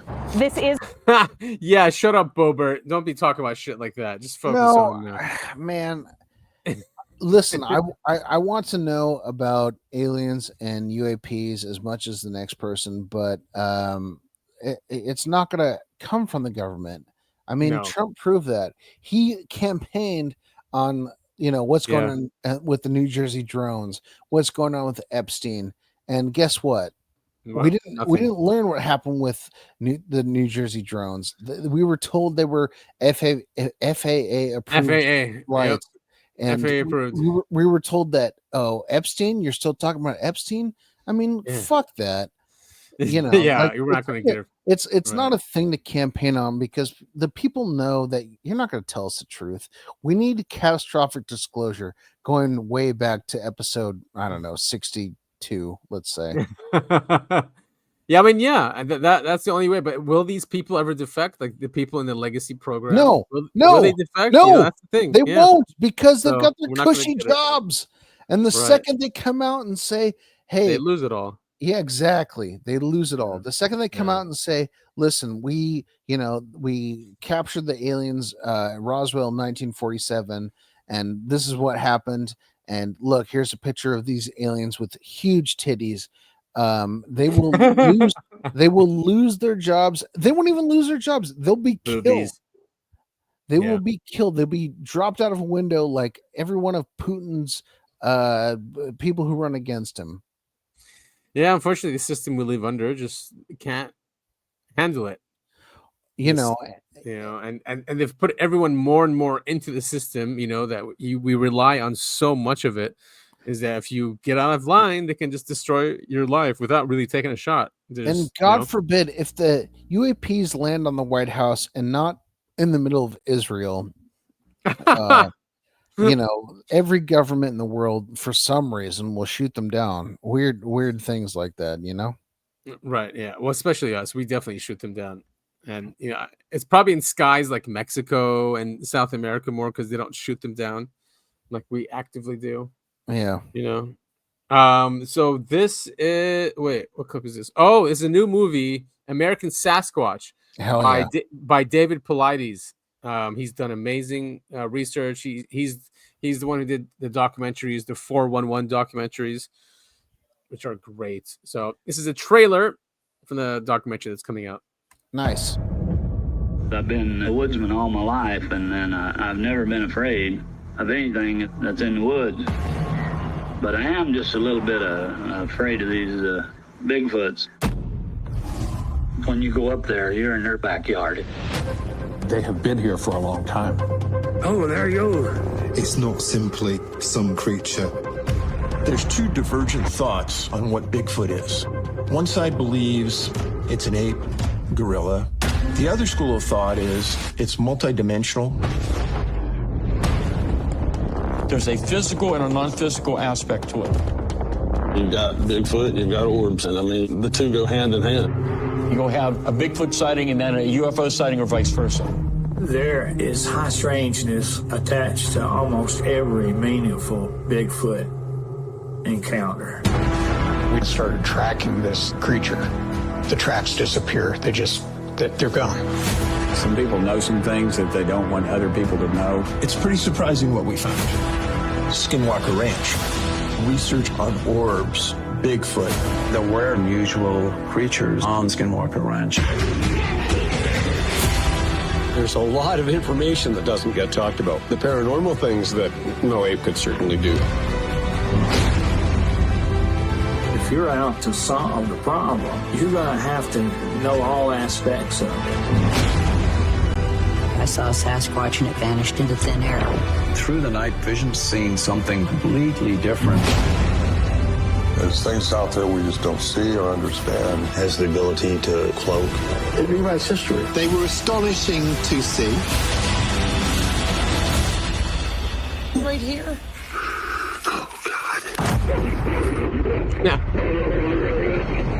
American Sasquatch. Rated R. Starts everywhere Friday. Now, man, Pilates is great though. His work on the genetics of Bigfoot is just amazing, and he proved that Bigfoot is a hybrid. So there is human DNA in there, but there's another one where they have no idea what it is, and maybe that's what gives him the interdimensional. Or something. So that's kind of where I'm at mentally. I don't think there is some giant ape-like creature hanging out in the woods. I know this is wooey, but I kind of think it's all tied into how weird our universe is and interdimensional. Sure, let's call it that. I think things like ghosts and Sasquatch and even aliens and UFOs, I think there are things that bleed into our reality, and I think Sasquatch is one of those things. Right, especially just how they disappear like that. And many people talk about it, how they're just there 1 minute and then they're gone the next minute. And videos have shown it too. Yeah, and it's just weird that it's always around UFOs. Pilates, his last one, I think it was UFOs and Bigfoot, or was it 411 UFOs or something? That was a really, really good one. Like, I feel like what do they before they land, they put out the Bigfoot just to clear out any danger? He's like a bodyguard kind of thing. No, I don't. Really strange. I don't think it's like that. I think it's like, I've talked about this on the show before. So you've got if you're looking at a bunch of shapes on the table, you got squares and circles and triangles, and they're all 2D shapes, right? And they're living in this world that is 2D. They're all on the table, right? Yeah, flatland, yeah. Yeah, and then you stick your finger in there and you're looking at a 3D thing and they can't comprehend that. So you're saying Bigfoot's a fourth dimensional being? I'm saying that we humans perceive, living in a 3D world, we perceive whatever is coming in from another dimension. We're perceiving that as whatever.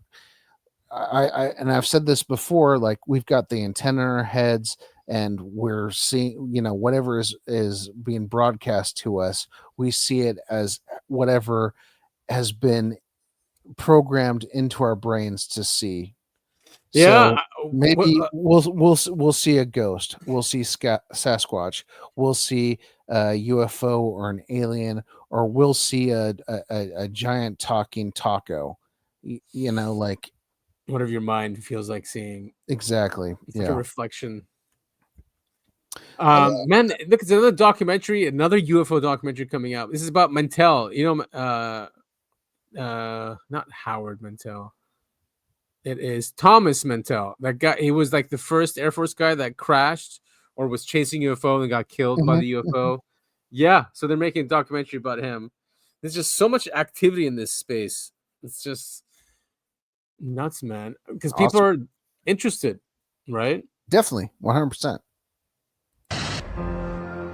1947, still a breath after the end of the Second World War. America is on edge. We have entered the atomic age. And of course, in that summer of 1947, many Americans also start saying they're seeing things in the sky that they can't identify. 1948, we had the Kenneth Arnold Mount Rainier UFOs. Roswell is just the year before. UFO sightings, those are super, super prevalent. This whole state was lousy with them. The Ohio Valley was lousy with them. To my knowledge, the Mantell one is the first one that I became aware of chronologically in Kentucky. The Mantell incident, there were reports of a large metallic object floating stationary in the sky. A UFO that actually had been reported by multiple different agencies across multiple different states that day. They contacted Fort Knox. They saw it, and then they radioed him to say, hey, I want you to take a look at this. We heard this loud boom, and you hear this plane coming down. The only thing that held him together was his clothes. I tried to find autopsy reports. They were destroyed. But when the U.S. government tried to pass it off as this skilled World War II pilot was chasing down the planet Venus in broad daylight. Then they come up with the idea that it was a skyhook weather balloon. Even original reports that someone saw a burst of energy hit the plane. A lot of progress has been made about the U.S. government releasing UFO research information. We also have to take into consideration the fact that they're not going to release information that strongly supports an extraordinary conclusion, because we know what that tends to do. Panic. So what's the extraordinary conclusion here? That aliens have killed humans and that we must panic? No, it's because they're coming from the fourth dimension, like I was just mentioning before this video. Really quick, I haven't heard anything from Elizondo in a very long time. Yeah. Now that I'm He's thinking busy with about his bar. He's busy with his brand new bar. Remember that one? He's having a good time. I think on his Instagram, he's got all these pictures. Well, good for him. It's a good revenue from the book and reinvested it into something for the local community. Yeah, man. Be a UAP whistleblower and you get your money and you get out. Right. Also, seriously, don't fucking do that. Jesus Christ. I mean, the real whistleblowers, like, people like Dylan Borland and Grush, and, they don't get any of that. And anyway, whatever, Yeah. Maybe he is a real whistleblower, but we've seen with evidence that he acts more like a counter intel agent. 2050, immortality for the elite. Yeah, you sent me this. By 2050, the wealthiest people could achieve immortality through a mix of cutting-edge technologies, predicts futurologist Dr. Ian Pearson. Basically, these people, if you're rich and want to live forever, you're going to upload yourself into the AI, or you're going to be a robot. and the rest of us are going to work for you. Sweet. Yeah, he's saying like 2050, the ultra rich will get it, and then 2060s, the middle class will get it. The middle class, spoiler alert, the middle class will never get it. 2020, yeah, the human hybrid machines. Anyone who is less than the upper elite will never get any of the cool AI robot immortality stuff. I don't think I want to download or upload my consciousness. Right, because you cloud. have a conscience and you're not, because you're not in the 1%. These people are fucking narcissist, insane assholes. Yeah, and I think because they know they're going to hell, so they're like they want to just they're trying to escape hellfire. I don't think it's going to work, guys. Eventually, it'll catch up to you. So, 1,000 years, 2,000 years doesn't matter. You're still going to end up in hell. I don't know what they're scared of, these people. Well, I do. I mean, they all raped little kids on Epstein's Island, so right. That's why they're going to hell. What was that show? Oh, House of Cards. That was such a great show on Netflix. And there was one episode, right, where they go to Bohemian Grove, and he only gets the attention of all the billionaires when he starts talking about like immortality and life extension technologies. That's when they all started gathering around him. I was like, did they honestly? Did they really? I mean, House of Cards. I remember the first season was really good, and then Kevin Spacey, he got for doing his creepy shit. I don't think I've watched after the first season, but they went to Bohemian Grove and did all. Yes, dude, it gets that deep. It gets that deep. Yeah, pretty cool. 2050, curing aging like a disease. I mean, I'm not saying technology can't do this. Look at this guy. He's a scientist. This is the real scientist. Again, I feel like this is one of those things where the elite are living, in the cloud, and they have no diseases, and they wait until the middle class gets to 80, 90 years old, and they go, hey, we can cure that cancer. And it's like, I'm 90 years old. I'm old and I'm about to die anyway. How is this going to save me? Yeah. We've talked about Elysium, right? The movie. Yeah, I mean that's a really good example. Exactly what I'm talking about. Yeah, right. Yeah, and it basically, if you guys haven't watched it, it's a movie about future humanity where basically the planet, everyone is poor, right, in desperate situations, but the elite have gone off into orbit and have created this utopia in orbit, and they have like med beds, so it keeps them young and not sick, and and then they some of these guys are CEOs that work down at Earth, so they take these crafts and go down to Earth. It's a pretty fascinating movie.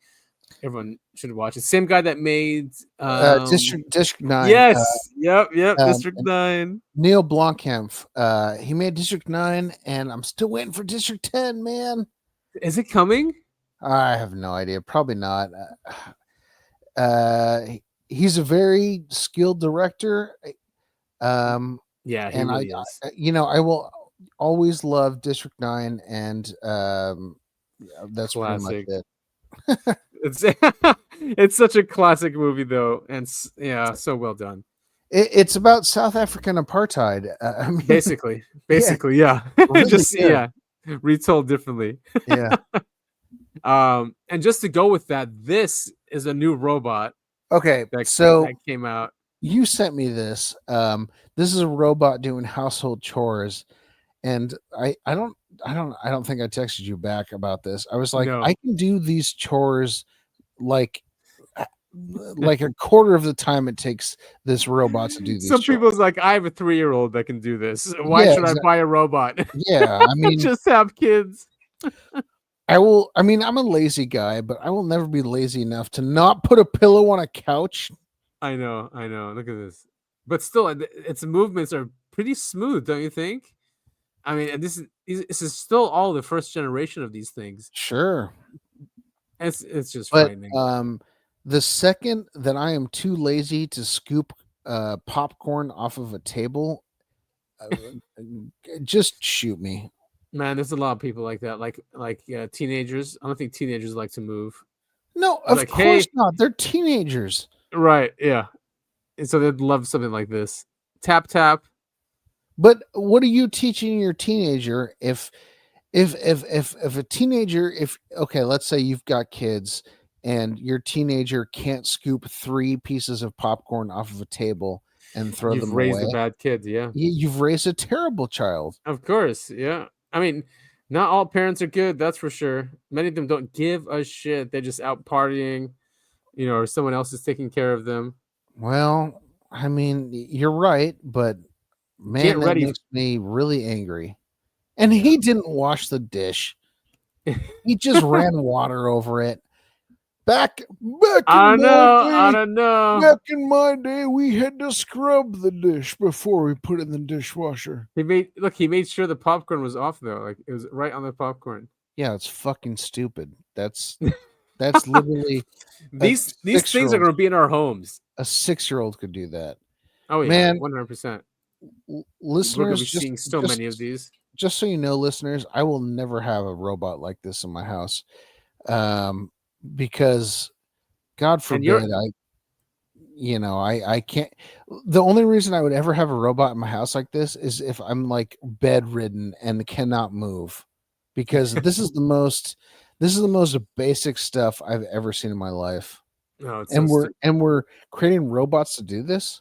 I mean, to be fair, it's the first generation of them. I think. Well, yeah, because they want an excuse.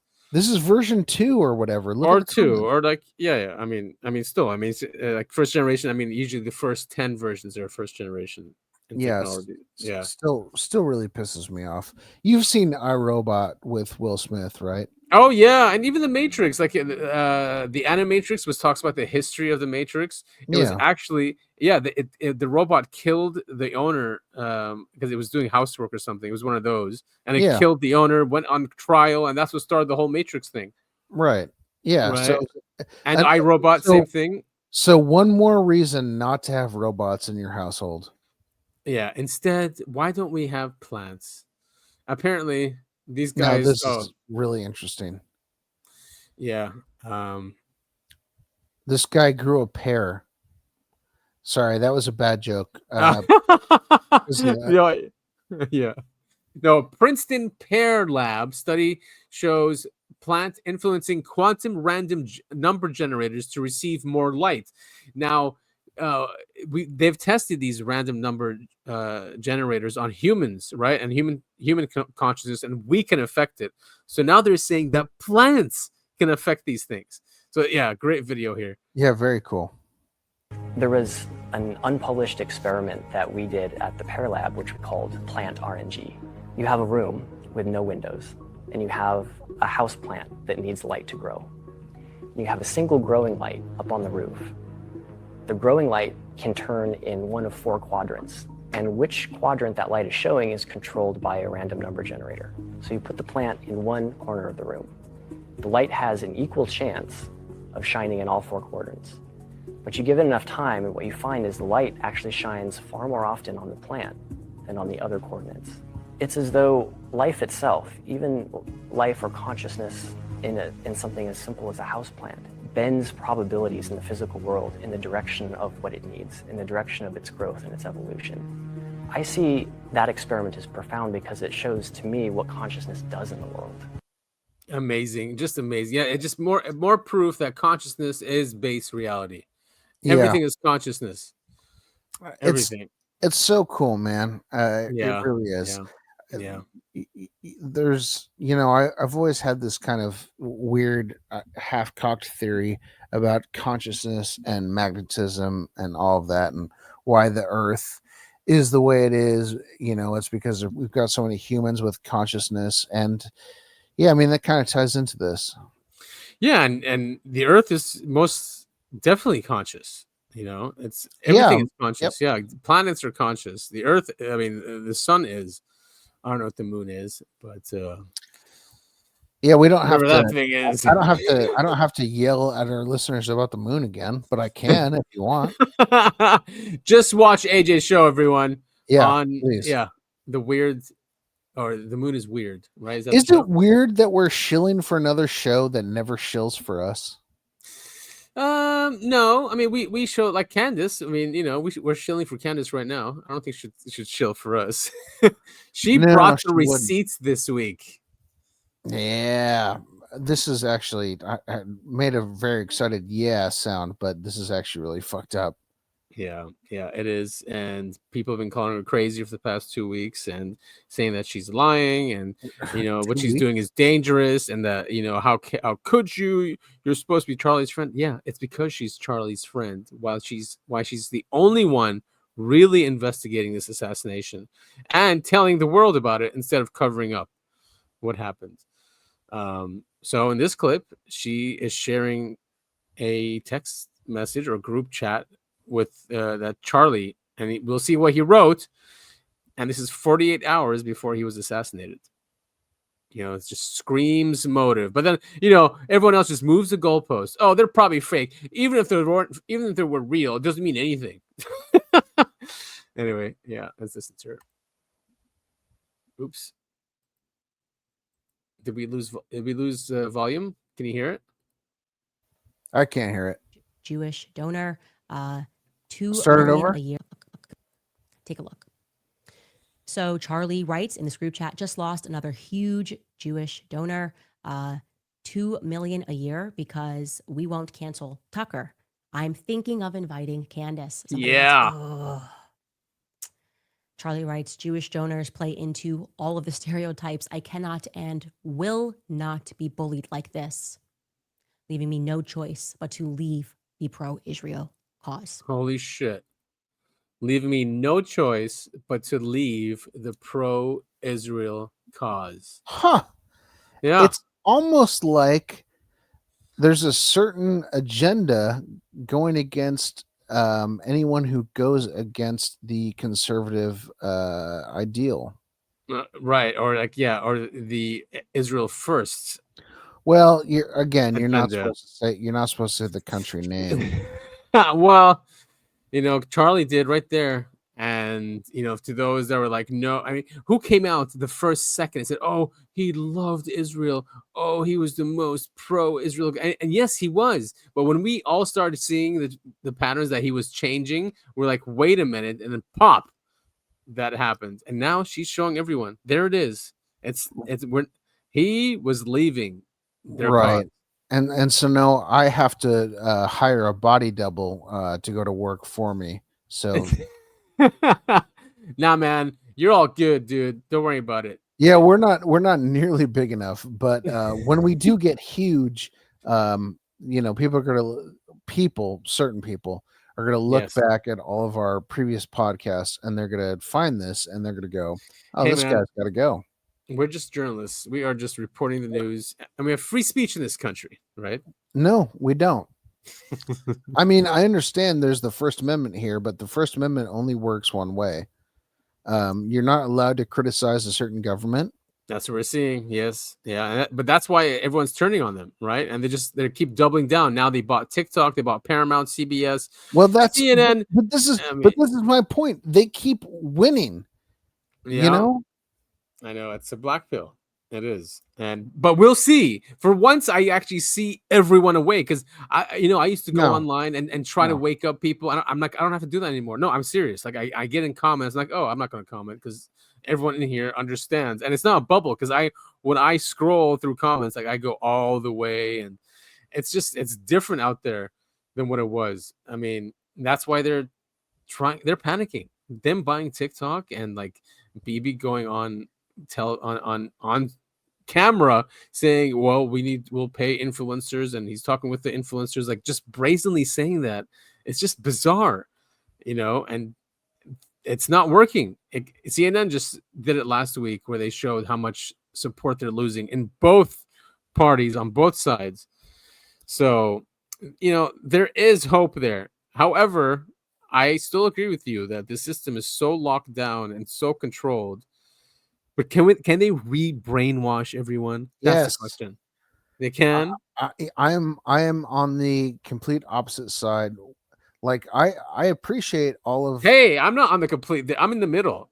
I'm in the middle. I'm still asking questions that it's possible. No, I'm saying I appreciate all of the like people are starting to wake up, but see, I'm on the side where I think that they will find a way to ruin the lives of anyone who disagrees, who goes against with their agenda, and they have. I mean, because what does it come down to? It comes down to politicians and who are the biggest donors to all the politicians. Who do all the politicians like bow down to?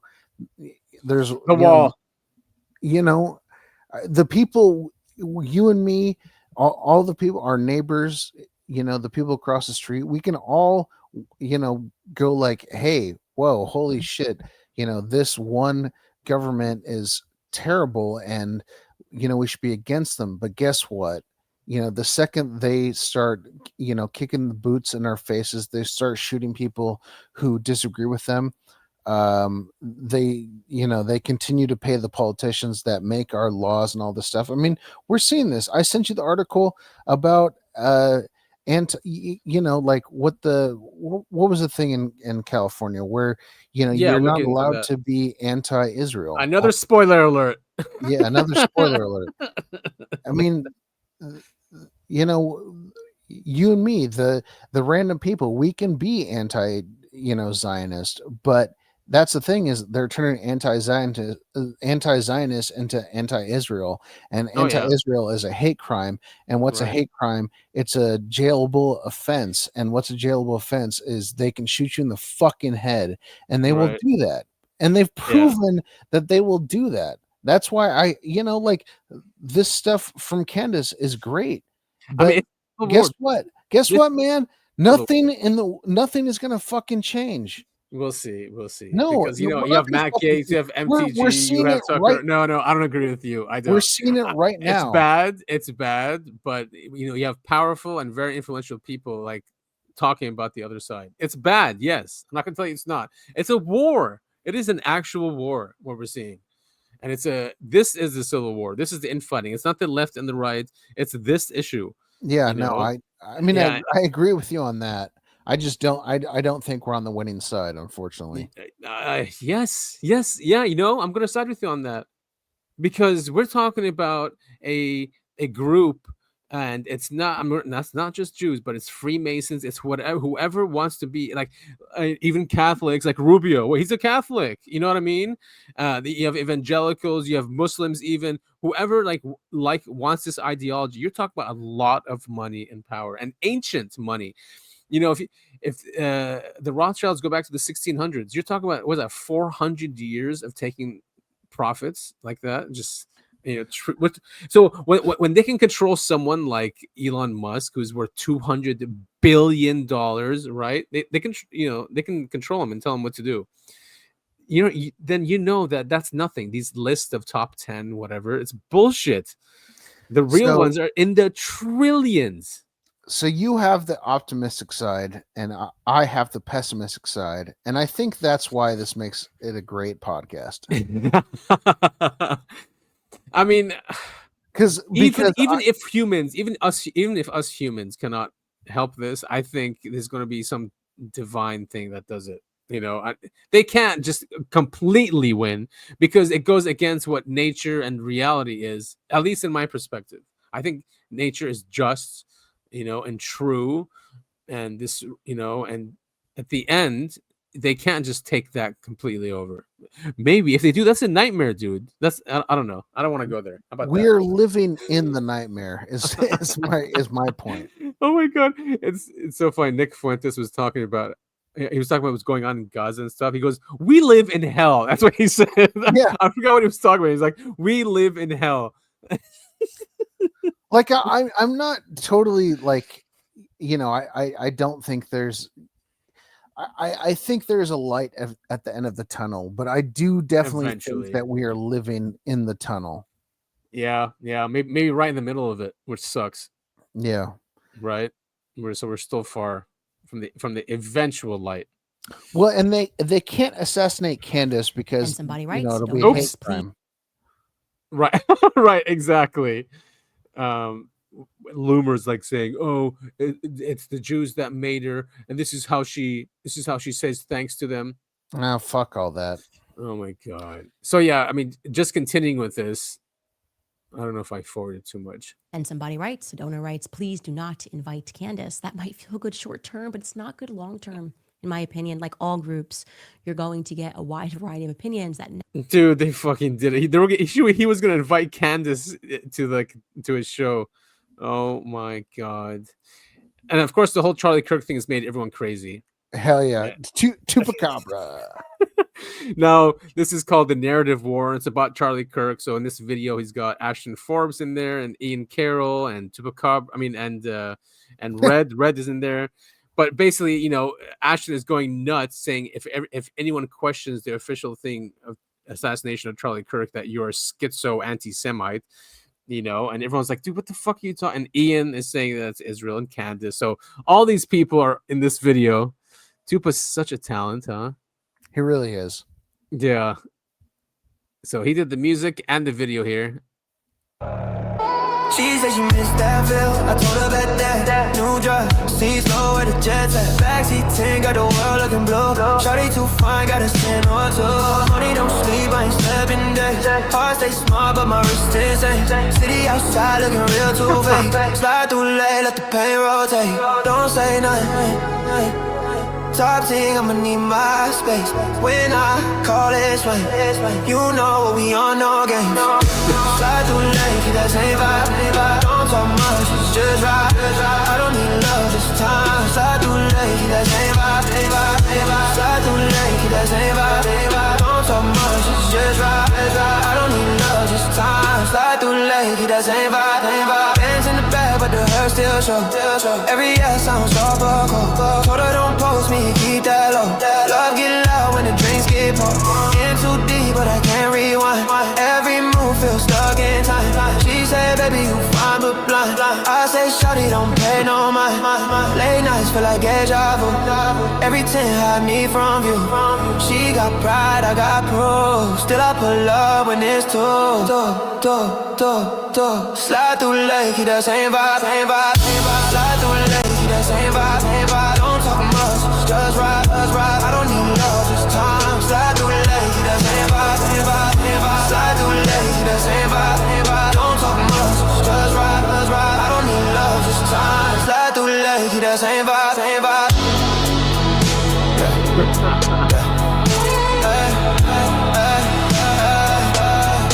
We don't dance, we slide. That's awesome, man. He had everyone in there, Nick Fuentes, and it's crazy.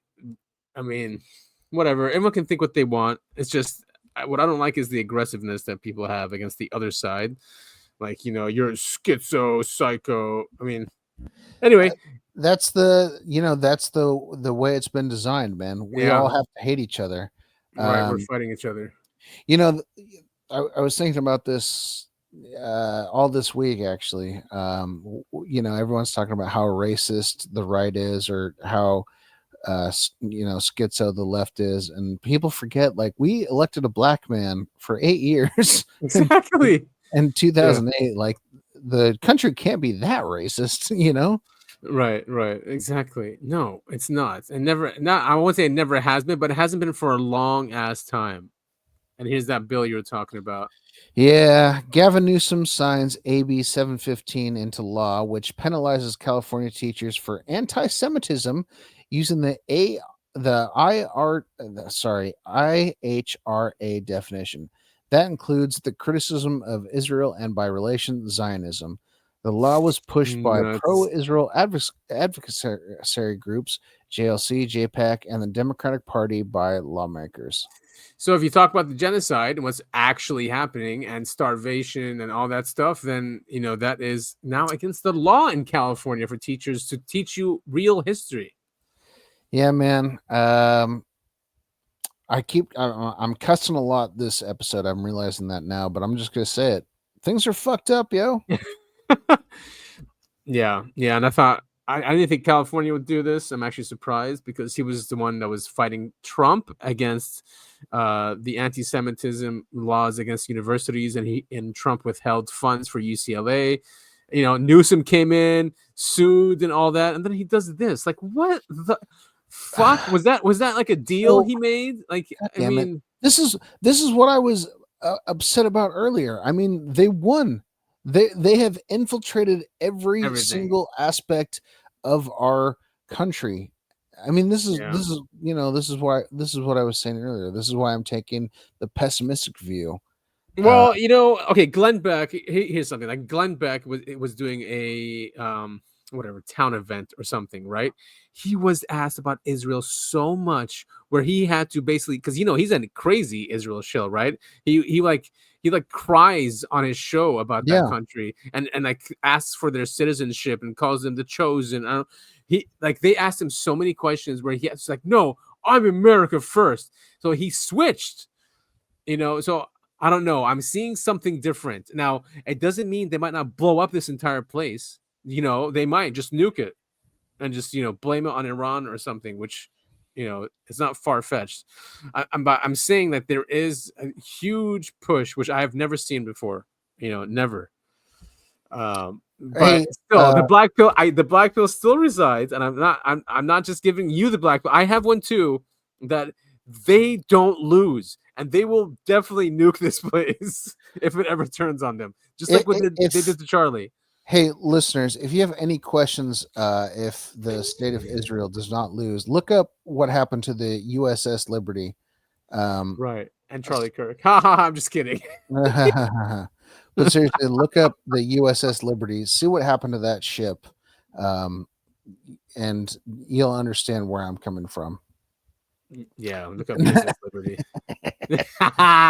Now, since we're we always end on a black note or a very dark note. Sorry, we always end on a black pill. Yeah. Sorry, we always end up on an African American pill.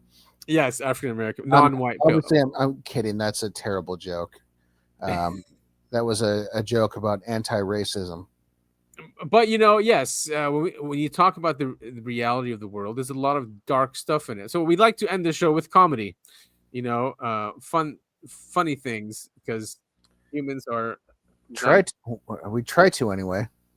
Right, we try to exactly. So you recorded this video. It's an edit, right, of a Joe Rogan episode. Yeah. Wait, who's on the show? I forgot which one. Who's this about? It's Joe Rogan and our boy from Area 51. Oh yeah, Lazar. Okay, Bob Lazar. Okay. You used to work at Area 51. When did things get weird? Well, the way this went down was I only got hands-on with one of them, and I was fucking an alien. It produced a little discharge from the bottom. It was exciting. We turned the lights on, and all these guys are there. So what in the fuck is this? We have, actual hardware from another civilization. It's a big...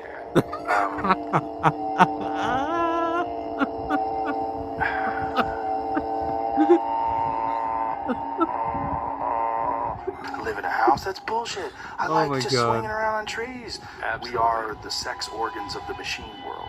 But for people who don't know, let's give them the bullet points. How tall are you? I'm 5'10". You don't seem to have any muscle. Almost like a frame. Is there anything else you'd like to say? Well, the disc, the flying saucer that I worked on. I saw it sitting there, and I thought, oh my God. Hey, Bob, it's probably a good idea if you shut up. I worked underground with the aliens. They shot my hand off. They're underground. There's bases. They're shooting lasers through the Earth's crust, and they move them at light speed. You big fucking... What? I'm not even doing anything. Drop dead. Hey, why don't you come on out to the Nevada desert? Deal. The fuck out. All right. That's it, folks. Good night. So oh, wow. Just to be clear, Joe Rogan did have Bob Lazar on his podcast, and it was a great episode. And it was a really huge, it made waves. Oh, I think it's still number 1 or number 2 or something. Yeah, I mean, it was huge. Yeah. But this is a really funny edit of that of that episode. You know how much time it takes to do that? I mean, people are just... man. I love people, dude. I really do. I remember these guys when they talk about Earth. So they talk about Earth's debt.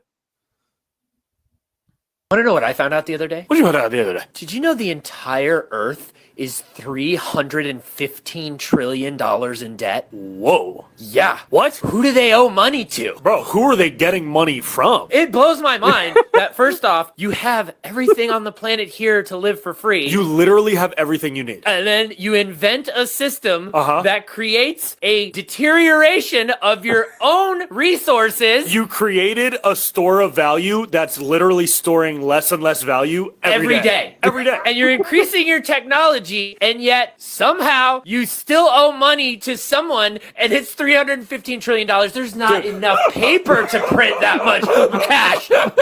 What are they doing? Dude, Earth is like the worst meme coin. It's the worst. It got rugged. It got rugged. Want to know what I found out? We're in hell. We are in hell. Joe Rogan should get those guys on the show. Yeah, man. Yeah. Oh man, Earth got rugged. That's hilarious. These guys are hilarious. Very funny. Yeah, I mean, as you know, as much as I want to, as down as I've been this episode, there's so much good about humanity and how funny we are and our sense of humor. And I love dark humor, and just so much of us, we've got so much love and compassion for one another. Agreed. Yeah, and even though we disagree with one another, we still find ways to, get together. Yeah, and that's what's important, and get out there, have fun with people, have fresh air, sun. These things are all important. It's not COVID anymore. That did so much damage. COVID did do a lot of damage. Specifically, I can think of a lot of the ways that COVID damaged me in particular. Oh yeah, me too. Yes. Yeah. A lot of us actually. Went to rehab twice. Folks who are listening. Holy shit! Was that? Yeah, that was right after COVID, right? It was during COVID. It was during and right after COVID. Wow, makes sense. Just alcohol, though. I wasn't doing hard drugs. Right. No, but I mean, a lot of people, even people who didn't usually drink, like eventually started drinking a lot with COVID. Like those alcohol sales went through the roof. Yeah. I mean, what do you expect? People were confined to their homes with nothing to do. Exactly. Yeah. I totally understand. Well, coming from that side of it, I totally understand where people come from. Yeah, exactly. So I actually do want to do something I haven't done in a long time, which is the Topher's Media Corner. Yeah. Let us know what's going on. So I don't know if you have HBO. Yes. Have you watched Chernobyl? No. Is that a new one? It is not new. It came out, I think, speaking of COVID, I think came out either during or right before COVID. Okay. It's obviously about the Chernobyl disaster that happened in the Soviet Union in 1985. It is brutal, but it is some of the best television I have ever seen in my life. You're kidding me. No, I'm not kidding. It is great. Like, I knew Chernobyl, like, in the sense of like, oh, hey, there was this nuclear disaster that happened in the 80s, whatever. But this like dives down into each and every step, like what happened, like when it happened, what happened directly after, what was all of the fallout, no pun intended, after it happened. I highly recommend. Is it historic and it's historically accurate? Yes, it is. Nice. All right, I love those. Very cool. It is brutal. It's going to make you really depressed, but man, is it good. So good. And HBO gets a lot of things right. Is it an HBO Max one or is it an HBO original? One of those. I don't know the answer to that, other than I know HBO Max dropped the Max. HBO is going back to HBO. Oh, nice. Okay, cool. Yes, just to make on Apple TV. I did finish the first season. I liked it. Wait, what'd you watch? Sorry. Foundation on Apple TV. Yeah, you texted me about that. Yeah. Isaac Asimov. They're based on Isaac Asimov's books. I don't know if they're accurate or not, but I like that it's based on his. But it just reminds me of it's a very Star Wars like idea. I feel like So I Star wonder- Wars is selling it short. It's very high science fiction. I mean, yeah. I mean, just simply, yeah. And I'm very impressed with it. The cinematography. Yes. You're right. Yeah, and the science in there is just fantastic. And they link consciousness is in there a lot. Of course, quantum stuff is in there. And I think It's a good show. Good acting too. Weirdly enough, isn't Jared? Do you know who Jared Harris is, the actor? No, The guy who which one is he? The guy who's like in the. I haven't watched Foundation in a long time, but he's like scientist who's like in the. Oh, is he the prophet guy? Oh yeah, that's him. Yeah. Okay, Jared Okay. Harris. Yeah. Okay. Weirdly enough, that is Yeah. very funny. He is one of the main characters in Chernobyl. What? Yeah. No shit, dude. Oh man, that's so nuts. Come One on. of my favorite actors. I saw him on Fringe, another great TV show. Yeah. He's a crazy character actor. He's not an A-lister, but he's someone that if you saw him, you'd recognize him. Right. Wait, is it the guy from Lord of the Rings? That guy? No. Oh. Man, I haven't watched Foundation in so long that I could be totally wrong about what I'm saying. No, I don't think he's in Lord of the Rings. Oh wait, sorry. I thought you were talking about I thought you went back to the show you were talking about. So wait, in Fringe and Foundation. No. He is in Fringe, yes. Not the main scientist. That's not who I'm talking. The crazy. Oh, okay, yeah, right. I thought, yeah, that's not who I'm talking about. Yeah, right. You were talking about someone else. Yeah. Yeah. Anyway, thank you all so much for listening. This has been another insane, crazy, awesome, spooky Hell yes. late night episode of the Uncovering Anomalies podcast. Yes. I hope you all. I mean, I was gonna say I hope you have a happy Halloween, but we're gonna see you guys next week, and that's not even Halloween yet. So no, it's not. And we're supposed to be having a Halloween show with the Bitcoin Live guys. Is that but we'll let you guys? Yeah. Nothing. I don't think we got into like what we're discussing yet on that day, but we will let you guys know. And I know we are having an interview next week with someone. We did not talk about it tonight, but we will definitely go through it next week just to see. It is about current events and what's happening with the narrative war. I guess we could put it in there like that. Hell yeah! But yeah, it should be fun. Should be good. So thank you all for listening. Seriously, tell a friend about the show or share the show if you're watching on YouTube, or can you share the show on Spotify? I don't know. Yeah, there's a share button. Exactly. No, you can. Just listen.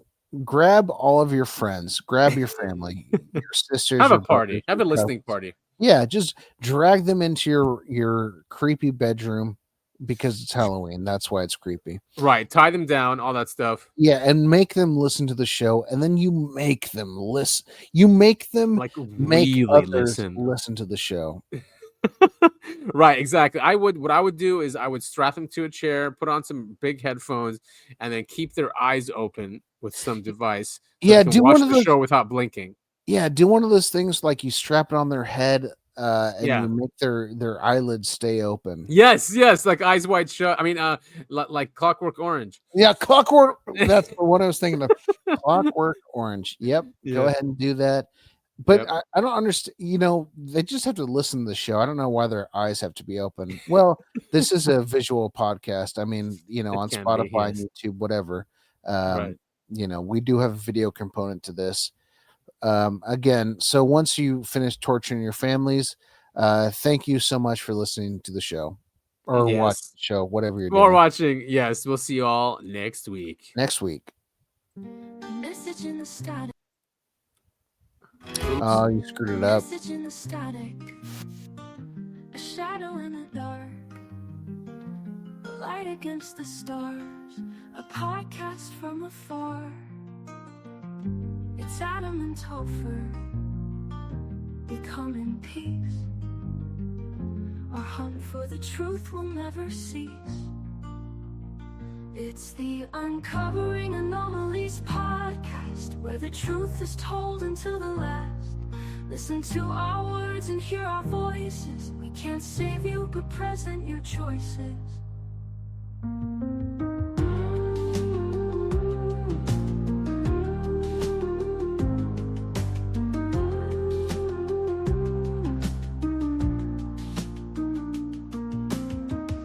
A message in the static, a shadow in the dark, a light against the stars, a podcast from afar. It's Adam and Topher. We come in peace, or hunt for the truth we'll never cease. It's the Uncovering Anomalies podcast, where the truth is told until the last. Listen to our words and hear our voices. We can't save you, but present your choices. We can't save you, but present your choices. We can't save your choices. We can't save you, present your choices. Present your choices. We can't save you, present your choices.